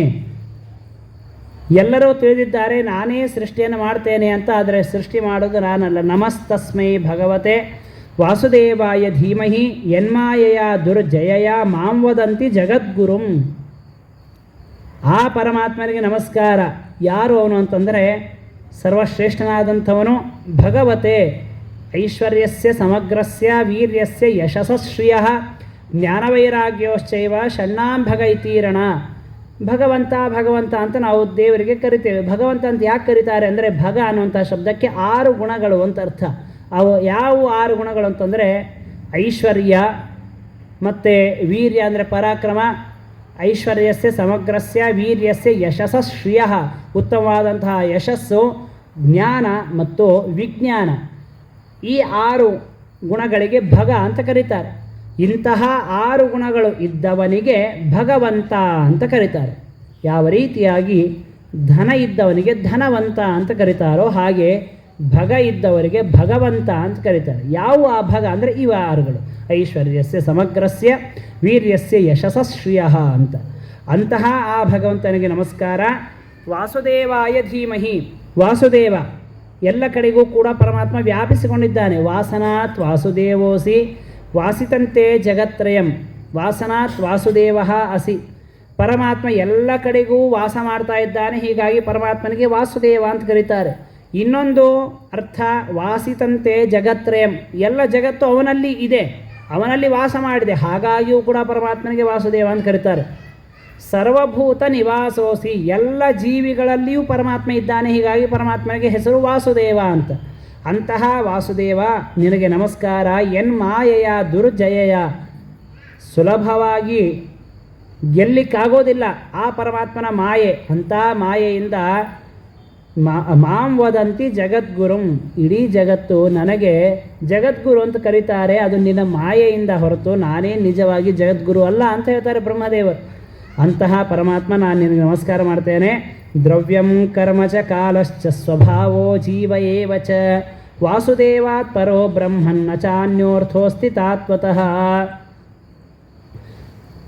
ದ್ರವ್ಯ, ಕರ್ಮ, ನಾವು ಮಾಡುವಂತಹ ಎಲ್ಲ ಪುಣ್ಯಪಾಪಗಳು, ಕಾಲ, ಅಣು ಆರಂಭ ಮಾಡಿಕೊಂಡು ಎಲ್ಲ ಮಹತ್ಕಾಲ, ಹಾಗೂ ಸ್ವಭಾವ ಅಂದರೆ ಆ ಪ್ರಕೃತಿ ವಿಕಾರ ಹೊಂದೋದು, ಹಾಗೂ ಸ್ವತಃ ಜೀವ, ಇವೆಲ್ಲವೂ ಕೂಡ ದ್ರವ್ಯ, ಕರ್ಮ, ಕಾಲ, ಸ್ವಭಾವ, ಜೀವ ಇವೆಲ್ಲವೂ ಕೂಡ ವಾಸುದೇವಾತ್, ಆ ಪರಮಾತ್ಮನ ಅನುಗ್ರಹದಿಂದಲೇ ಇವೆಲ್ಲ ಇರುವಂಥದ್ದು. ಅವನ ಅನುಗ್ರಹ ಇಲ್ಲದೆ ಇದ್ದರೆ ಯಾವೂ ಕೂಡ ಇರಲಿಕ್ಕೆ ಸಾಧ್ಯ ಇಲ್ಲ. ಅಂತಹ ಪರಮಾತ್ಮ ನಾರಾಯಣ ಪರಾ ವೇದ ದೇವಾ ನಾರಾಯಣಾಂಗಜಾಹ ನಾರಾಯಣ ಪರಾ ಲೋಕ ನಾರಾಯಣ ಪರಾಮಖಾಹ. ಎಲ್ಲ ವೇದಗಳು ಕೂಡ ನಾರಾಯಣನನ್ನೇ ತಿಳಿಸಿಕೊಡುತ್ತವೆ. ದೇವ ನಾರಾಯಣಾಂಗಜಾಹ, ಎಲ್ಲ ದೇವತೆಗಳು ಪರಮಾತ್ಮನ ಅವಯವದಿಂದ ಹುಟ್ಟಿದಂಥವರು. ಎಲ್ಲ ಲೋಕಗಳು ನಾರಾಯಣನಿಂದಲೇ, ಎಲ್ಲ ಮಖ ಯಜ್ಞಗಳು ಅವು ನಾರಾಯಣನನ್ನು ಉದ್ದೇಶ ಮಾಡಿಕೊಂಡೇ ಮಾಡುವಂಥದ್ದು. ಅಂತಹ ಪರಮಾತ್ಮ ಸತ್ವಂ ರಜಸ್ತಮ ಇತಿ ನಿರ್ಗುಣಸ್ಯ ಗುಣಾಸ್ತ್ರಯ ಸ್ಥಿತಿಸರ್ಗ ನಿರೋಧೇಶು ಗೃಹೀತ ಮಾಯಾ ವಿಭೋಃ. ಸತ್ವ, ರಜ, ತಮ ಎಂಬುದಾಗಿ 3 ಗುಣಗಳು. ಆ 3 ಗುಣಗಳಿಂದ ಪರಮಾತ್ಮ ಈ ಜಗತ್ತಿನ ಸೃಷ್ಟಿ, ಸ್ಥಿತಿ, ಸಂಹಾರ ಇವುಗಳನ್ನು ಪರಮಾತ್ಮ ತಾನು ಮಾಡ್ತಾನೆ. ಗೃಹೀತ ಮಾಯೆಯ ವಿಭೋ, ಮಾಯೆಯಿಂದ ಅವುಗಳನ್ನು ತಾನು ಮಾಡ್ತಾನೆ. ಅಷ್ಟೇ ಅಲ್ಲದೆ ಇನ್ನು ಅನೇಕ ಸೃಷ್ಟಿಗಳನ್ನು ಪರಮಾತ್ಮ ತಾನು ಮಾಡ್ತಾನೆ. ದ್ರವ್ಯಶಕ್ತಿ, ಕ್ರಿಯಾಶಕ್ತಿ, ಜ್ಞಾನಶಕ್ತಿ ರೀತಿ ಪ್ರಭೋ, 3 ವಿಧವಾದಂಥ ವೈಕಾರಿಕ, ತೈಜಸ, ತಾಮಸ ಮೊದಲಾದಂತಹ 3 ವಿಧ.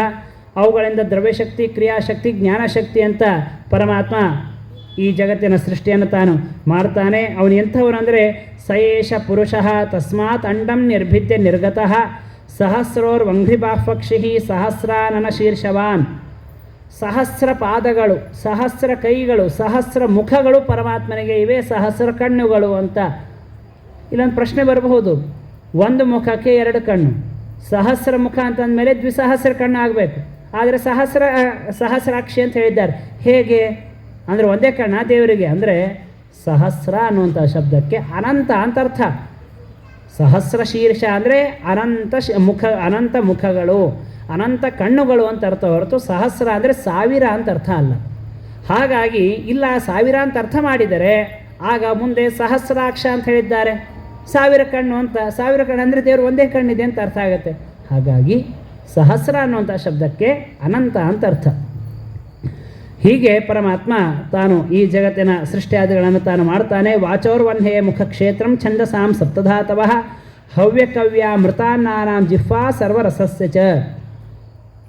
ಒಂದೊಂದು ಅವಯವಗಳಿಂದಲೂ ಕೂಡ ಪರಮಾತ್ಮ ಒಂದೊಂದು ಲೋಕವನ್ನು ಸೃಷ್ಟಿ ಮಾಡಿದ್ದಾನೆ ಎಂಬುದಾಗಿ ತಿಳಿಸಿ ಕೊಡ್ತಾ, ಪುರುಷಸ್ಯ ಮುಖಂ ಬ್ರಹ್ಮ ಕ್ಷತ್ರಮೇತಸ್ಯ ಬಾಹವಃ ಊರ್ವೋ ವೈಶ್ಯ ಸಪ್ತ ಪದ್ಭ್ಯಾಂ ಭಗವತಃ ಪದ್ಭ್ಯಾಂ.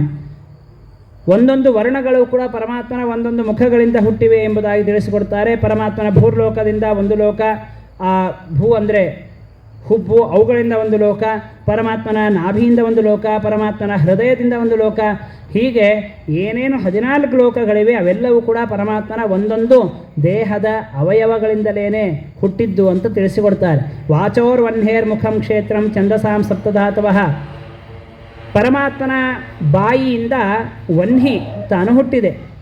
ಅದನ್ನೇ ಲಕ್ಷ್ಮೀ ಶೋಭಾನ ಪದ್ಯದಲ್ಲಿ ಹೇಳುವಾಗ, ಈ ದೇವರು ಕಾಡ್ಗಿಚ್ಚು ಕುಡಿದ ಅಂತಂದಾಗ ಎಲ್ಲರೂ ಹೌದಾ ದೇವರು ಕಾಡ್ಗಿಚ್ಚು ಹೇಗೆ ಕುಡಿದ ಅಂದರೆ ವಾದಿರಾಜ ಸ್ವಾಮಿಗಳು ಹೇಳ್ತಾರೆ, ಅದು ಅವನ ಕಾಡ್ಗಿಚ್ಚು ಅಂದರೆ ಅಗ್ನಿ ಎಲ್ಲಿಂದ ಬಂದಿದೆ? ದೇವರ ಬಾಯಿಯಿಂದ ಬಂದ ಅಗ್ನಿ ವಾಪಸ್ ದೇವರ ಬಾಯಿಗೆ ಹೋಗಿದೆ. ಹೀಗಾಗಿ ಅದೇನು ಆಶ್ಚರ್ಯ ಇಲ್ಲ ಅಂತ ಹೇಳ್ತಾರೆ. ಇದನ್ನೇ ಲಕ್ಷ್ಮೀ ಶೋಭಾನ ಪದ್ಯದಲ್ಲಿ ವಾದಿರಾಜ ಗುರು ಸಾರ್ವಭೌಮರು ಒಂದು ಪದ್ಯದಲ್ಲಿ ತಿಳಿಸಿಕೊಟ್ಟಿದ್ದಾರೆ. ಅದನ್ನು ವಾಚೋರ್ವನ್ಹೇರ್ ಮುಖಂ ಕ್ಷೇತ್ರಂ ಛಂದಸಾಂ ಸಪ್ತಧಾತವಃ.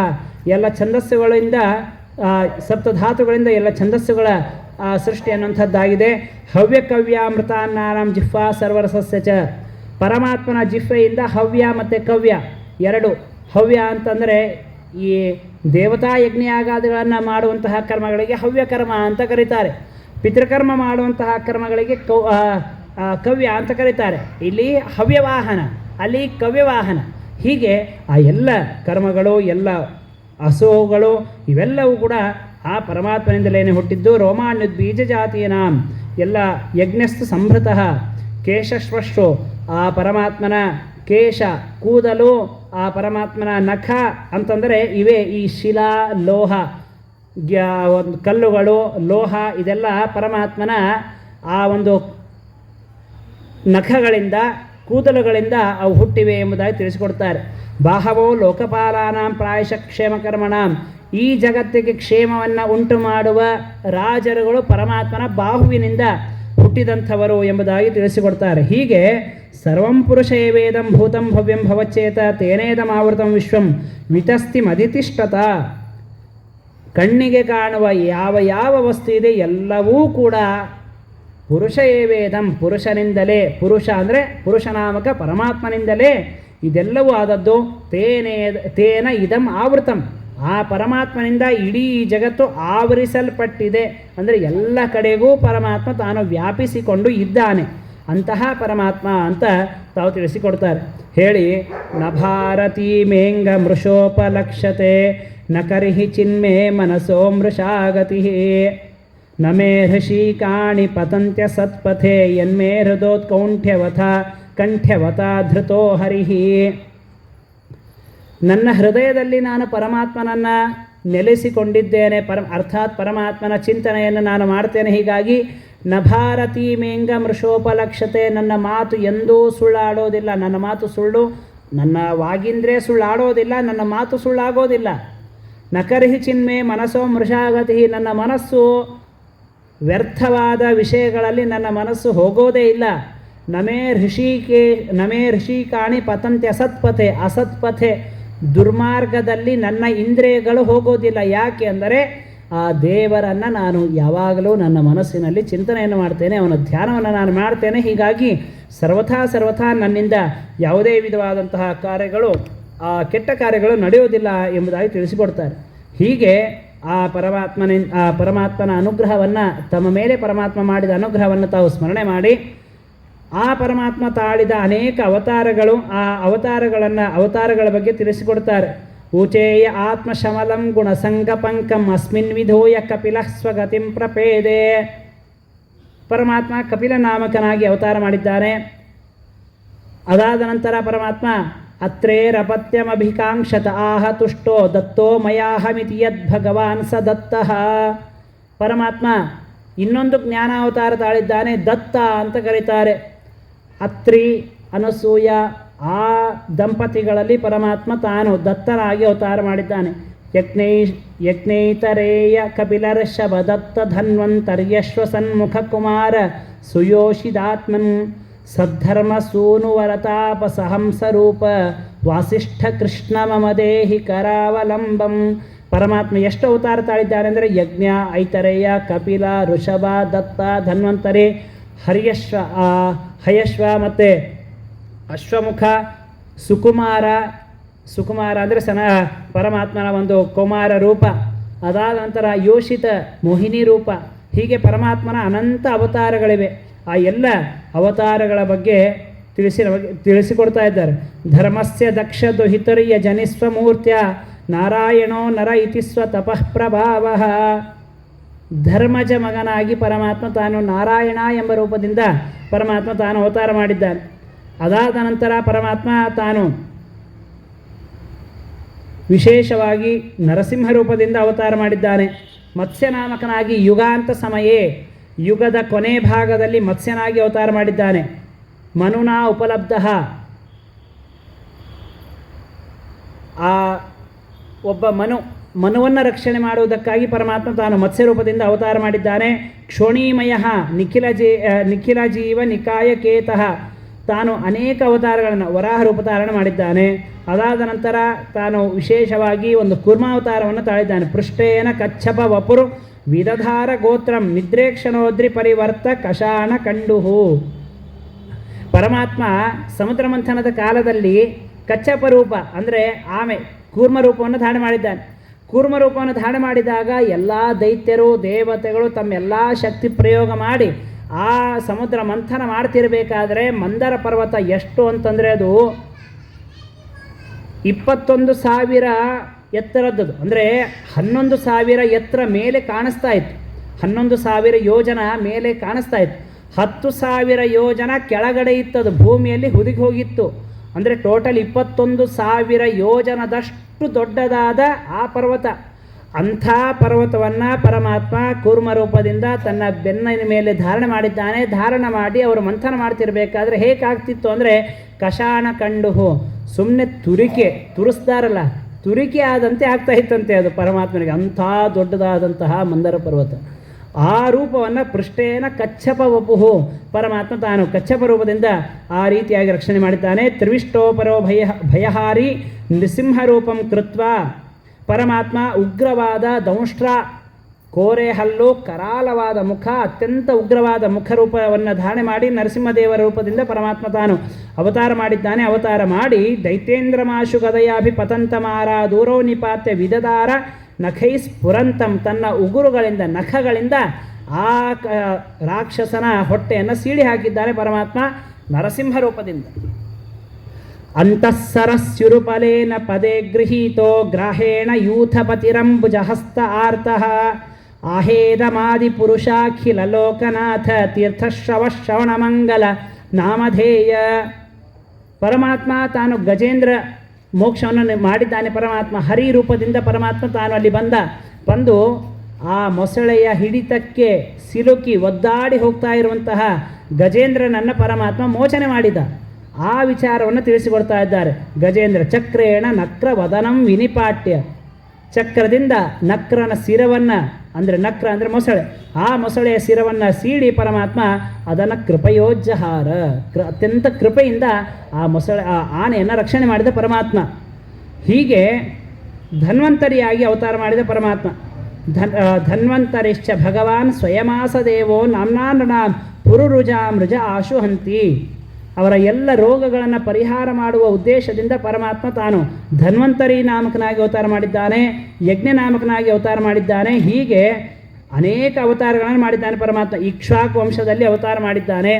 ಹೀಗೆ ಪರಮಾತ್ಮನ ಅನಂತ ಅವತಾರಗಳನ್ನು ಪರಮಾತ್ಮನ ಅನಂತ ಅವತಾರಗಳಿವೆ, ಅವುಗಳಲ್ಲಿ ಅನೇಕ ರೂಪಗಳ ಬಗ್ಗೆ ಇಲ್ಲಿ ತಿಳಿಸಿಕೊಡ್ತಾ ಇದ್ದಾರೆ.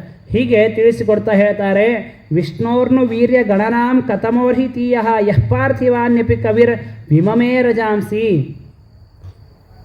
ಇಡೀ ಭೂಮಂಡಲದಲ್ಲಿ ಇರುವಂತಹ ಮಣ್ಣಿನ ಕಣಗಳನ್ನು ಕೂಡ ಎಣಿಸಬಹುದು, ಆದರೆ ಪರಮಾತ್ಮನ ಗುಣಗಳನ್ನು, ಪರಮಾತ್ಮನ ರೂಪಗಳನ್ನು ಎಣಿಸ್ಲಿಕ್ಕಾಗೋದಿಲ್ಲ ಅಂತ ಹೇಳ್ತಾರೆ. ಈ ಮಾತನ್ನು ವೇದ ಹೇಳುತ್ತೆ. ವಿಷ್ಣೋರ್ನುಕಂ ವೀರ್ಯ ನಿಷ್ಪ್ರವೋ ಯಃ ಪಾರ್ಥಿವಾನಿ ವಿಮಮೇ ರಜಾಂಸಿ ಯೋ ಅಸ್ಕಾಭಾಯದುತ್ತಾರಂ ಸದಸ್ತಂ ವಿಚಕ್ರಮಾಣಸ್ತ್ರೇದೋರೋ ಗಾಯ. ಆ ಪರಮಾತ್ಮನ ಶಕ್ತಿ, ಪರಮಾತ್ಮನ ಸಾಮರ್ಥ್ಯ, ಪರಮಾತ್ಮನ ಗುಣ, ಪರಮಾತ್ಮನ ಅವತಾರಗಳು ಎಷ್ಟು ಅಂತ ಭೂಮಿಯಲ್ಲಿರುವ ಕಣವನ್ನು ಎಣಿಸ್ಬೋದು, ಆದರೆ ಪರಮಾತ್ಮನ ಗುಣಗಳನ್ನು, ಪರಮಾತ್ಮನ ರೂಪಗಳನ್ನು ಎಣಿಸ್ಲಿಕ್ಕಾಗೋದಿಲ್ಲ ಅಂತ ಹೇಳ್ತಾರೆ.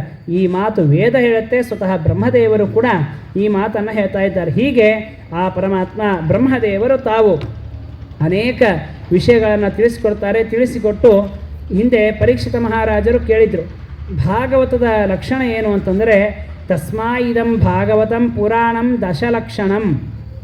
ಈ ಭಾಗವತ 10 ಲಕ್ಷಣದಿಂದ ಕೂಡಿದೆ. ಅದು ಯಾವುಗಳು ಅಂತಂದರೆ, ಅತ್ರ ಸರ್ಗೋ ವಿಸರ್ಗಶ್ಚ ಸ್ಥಾನಂ ಪೋಷಣಮೂತಯ ಮನ್ವಂತರೇಶಾನುಕಥಾ ನಿರೋಧೋ ಮುಕ್ತಿರಾಶ್ರಯ. ಸರ್ಗ, ವಿಸರ್ಗ, ಸೃಷ್ಟಿ, ಅವಾಂತರ ಸೃಷ್ಟಿ, ಅವುಗಳ ಪಾಲನೆ, ಪೋಷಣೆ, ಇವೇ ಮೊದಲಾದ ಚರಿತ್ರೆಗಳು, ಮನ್ವಂತರಗಳ ಚರಿತ್ರೆ, ರಾಜರುಗಳ ಚರಿತ್ರೆ, ಹೀಗೆ ಒಟ್ಟಾರೆ 10 ಲಕ್ಷಣಗಳನ್ನು ಅದು ಭಾಗವತದ ಲಕ್ಷಣಗಳು ಅಂತ ತಿಳಿಸಿಕೊಡ್ತಾರೆ. ಚತುಶ್ಲೋಕಿ ಭಾಗವತ, ಸ್ವತಃ ಪರಮಾತ್ಮ ಬ್ರಹ್ಮದೇವರಿಗೆ ಹೇಳಿದ ಚತುಶ್ಲೋಕಿ ಭಾಗವತವನ್ನು ತಿಳಿಸಿಕೊಡ್ತಾರೆ. ಅದಾದ ನಂತರ ದ್ರವ್ಯಂ ಕರ್ಮ ಚ ಕಾಲಶ್ಚ ಸ್ವಭಾವೋ ಜೀವ ಏವ ಚ ಯದನುಗ್ರಹತಃ ಸಂತಿ ನ ಸಂತಿ ಯದುಪೇಕ್ಷಯ. ಒಬ್ಬ ವ್ಯಕ್ತಿಯಲ್ಲಿ ಅನೇಕ ದ್ರವ್ಯಗಳಿವೆ. ದ್ರವ್ಯ ಅನ್ನುವಂತಹ ಶಬ್ದಕ್ಕೆ ನೀವು ಎಲ್ಲ ತೆಗೆದುಕೊಳ್ಳಬಹುದು. ಹೊಲ, ಮನೆ, ವಾಹನ, ಏನು ಬೇಕಾದರೂ ತೆಗೆದುಕೊಳ್ಬೋದು. ಇದೆಲ್ಲ ಇದೆ ಅಂತಂದರೆ ಯದನುಗ್ರಹತ ಸಂತಿ, ಪರಮಾತ್ಮನ ಅನುಗ್ರಹದಿಂದ ಇದೆ. ನ ಸಂತಿ ಯದುಪೇಕ್ಷಯ, ಪರಮಾತ್ಮನ ಅನುಗ್ರಹ ಇಲ್ಲ ಅಂದರೆ ಅದು ಯಾವುದೂ ಇರಲಿಕ್ಕೆ ಸಾಧ್ಯ ಇಲ್ಲ. ಕರ್ಮ, ಅವನು ಮಾಡಿದ ಕರ್ಮಗಳು, ಅವನ ಕರ್ಮಗಳು, ಶುಭಾಶುಭಗಳು, ದ್ರವ್ಯ, ಕರ್ಮ, ಕಾಲ, ಸ್ವಭಾವ, ಸ್ವತಃ ಜೀವ, ಇವೆಲ್ಲವೂ ಕೂಡ ಯದನುಗ್ರಹತ ಸಂತಿ, ಪರಮಾತ್ಮನ ಅನುಗ್ರಹ ಇದ್ದರೆ ಇದೆಲ್ಲ ಇರುತ್ತೆ, ಇಲ್ಲದೇ ಇದ್ದರೆ ಅದು ಯಾವುದೂ ಕೂಡ ಇರಲಿಕ್ಕೆ ಸಾಧ್ಯ ಇಲ್ಲ ಎಂಬ ಮಾತನ್ನು ಬ್ರಹ್ಮದೇವರು ಈ ಮಾತನ್ನು ಹೇಳ್ತಾರೆ. ಅಂದರೆ ವಿಚಾರ ಮಾಡಿ, ಏನು ಪರಮಾತ್ಮನ ಕಾರುಣ್ಯ, ಪರಮಾತ್ಮ ನಮ್ಮ ಮೇಲೆ ಮಾಡಿದ ಅನುಗ್ರಹ ಎಷ್ಟು, ಪರಮಾತ್ಮನ ಅನುಗ್ರಹ ಎಷ್ಟು ಅವಶ್ಯಕ ಅಂತ. ಹೀಗೆ ಬ್ರಹ್ಮದೇವರು ಪರಮಾತ್ಮ ಮಾಡಿದ ಸರ್ವ ವೃತ್ತಾಂತವನ್ನು ತಾವು ತಿಳಿಸಿಕೊಡ್ತಾ ಇದ್ದಾರೆ. ಅದಾದ ನಂತರ ವಿದುರ ಮತ್ತು ಮೈತ್ರೇಯರ ಒಂದು ಸಮಾಗಮ ಹರಿದ್ವಾರದಲ್ಲಿ ಆಯಿತು ಅಂತ ಹೇಳ್ತಾರೆ. ಆ ವಿದುರ ಮೈತ್ರೇಯರ ಸಮಾಗಮ ಹರಿದ್ವಾರದಲ್ಲಿ ಆದಾಗ ವಿದುರ ಮಾಡಿದ ಪ್ರಶ್ನೆಗಳಿಗೆ ಮೈತ್ರೇಯಾಚಾರ್ಯರು ಯಾವ ರೀತಿಯಾಗಿ ಉತ್ತರವನ್ನು ನೀಡಿದ್ದಾರೆ ಅದನ್ನು ಹೇಳ್ತೇನೆ ಅಂತ ಕೇಳಿದಾಗ ಮತ್ತೆ ಶೌನಕರು ಕೇಳ್ತಾರೆ, ಯದಾಹನೋ ಭವಾನಸೂತ ಕ್ಷತ್ತಾ ಭಾಗವತೋತ್ತಮ ಚಚಾರ ತೀರ್ಥಾನಿ ಭುವಃ ತ್ಯಕ್ವಾ ಬಂಧೋನ್ ಸುದುಸ್ತ್ಯಜಾನ್. ವಿದುರ ತಾನು ಎಲ್ಲ ಬಾಂಧವರನ್ನು ಬಿಟ್ಟು ತೀರ್ಥಯಾತ್ರೆ ಮಾಡಿದ. ಆ ತೀರ್ಥಯಾತ್ರೆಯ ಸಂದರ್ಭದಲ್ಲಿ ಮೈತ್ರೇಯರ ಸಮಾಗಮ ಅವನಿಗೆ ಆಯಿತು ಅಂತ ಕೇಳ್ತಾ ಇದ್ದೀರಲ್ಲ, ಯಾವ ಕಾರಣದಿಂದ ವಿದುರ ತಾನು ತೀರ್ಥಯಾತ್ರೆಯನ್ನು ಮಾಡಿದ? ತನ್ನ ಎಲ್ಲ ಬಂಧು ಬಾಂಧವರು, ಅಣ್ಣ ಧೃತರಾಷ್ಟ್ರ, ಉಳಿದೆಲ್ಲ ಪಾಂಡವರು, ಕೌರವರು, ಅವರೆಲ್ಲರನ್ನೂ ಕೂಡ ಬಿಟ್ಟು ವಿದುರ ತೀರ್ಥಯಾತ್ರೆ ಮಾಡಲಿಕ್ಕೆ ಕಾರಣ ಏನು? ಅದನ್ನು ನಮಗೆ ಹೇಳಬೇಕು. ಬ್ರೂಹಿನಸ್ತದಿದಂ ಸೌಮ್ಯ ವಿದುರಸ್ಯ ವಿಚೇಷ್ಟಿತಂ ಬಂಧುತ್ಯಾಗ ನಿಮಿತ್ತಂಚ ಯಥೇವಾಗತವಾನ್ ಪುನಃ. ಬಂಧುಗಳನ್ನು ತ್ಯಾಗ ಮಾಡಿ ಅವನು ತೀರ್ಥಯಾತ್ರೆ ಮಾಡಲಿಕ್ಕೆ ಕಾರಣ ಏನು, ಅದನ್ನು ನಮಗೆ ಹೇಳಬೇಕು ಅಂತ ಕೇಳಿದಾಗ ಸೂತಾಚಾರ್ಯರು ಆ ವಿದುರ ಮೈತ್ರೇಯರ ಒಂದು ಸಮಾಗಮದ ವಿಚಾರವನ್ನು ತಿಳಿಸಿಕೊಡ್ತಾರೆ. ಅಥ ತೃತೀಯ ಸ್ಕಂದ, ಹರಿದ್ವಾರದಲ್ಲಿ ಆ ವಿದುರ ಮೈತ್ರೇಯರ ಸಂವಾದ ಅನ್ನುವಂಥದ್ದು ನಡೀತಾ ಇದೆ. ವಿದುರ ಯಾಕೆ ಆ ಒಂದು ಹಸ್ತಿನಾವತಿಯನ್ನು ಬಿಟ್ಟು ತೀರ್ಥಯಾತ್ರೆಗೆ ಬಂದ, ಅದಕ್ಕೂ ಒಂದು ಘಟನೆ ಕಾರಣ, ಅದು ಕೂಡ ತಿಳಿಸ್ತಾರೆ. ಮತ್ತು ಆ ವಿಷಯವನ್ನು ಮುಂದಿನ ವಿಷಯವನ್ನು ನಾಳೆ ದಿನ ತಿಳಿಯಲು ಪ್ರಯತ್ನ ಮಾಡೋಣ. ಗುರುಮಧ್ವಾಂತರ್ಗತ ಶ್ರೀಕೃಷ್ಣಾರ್ಪಣಮಸ್ತು. ಅನೇನ ಭಾವೇತ್ ಪುಣ್ಯಂ ತದಾಪ್ನೋತು ಗುರುರ್ಮಮ. ನನ್ನ ಈ 2 ವಾಕ್ಕುಸುಮಗಳನ್ನು ನನ್ನ ಗುರುಗಳಂತರ್ಯಾಮಿಯಾದಂತಹ ನೀರಾ ನರಸಿಂಹದೇವರಲ್ಲಿ ಸಮರ್ಪಣೆ ಮಾಡ್ತೇನೆ. ಗುರುಮಧ್ವಾಂತರ್ಗತ ಶ್ರೀಕೃಷ್ಣಾರ್ಪಣಮಸ್ತು.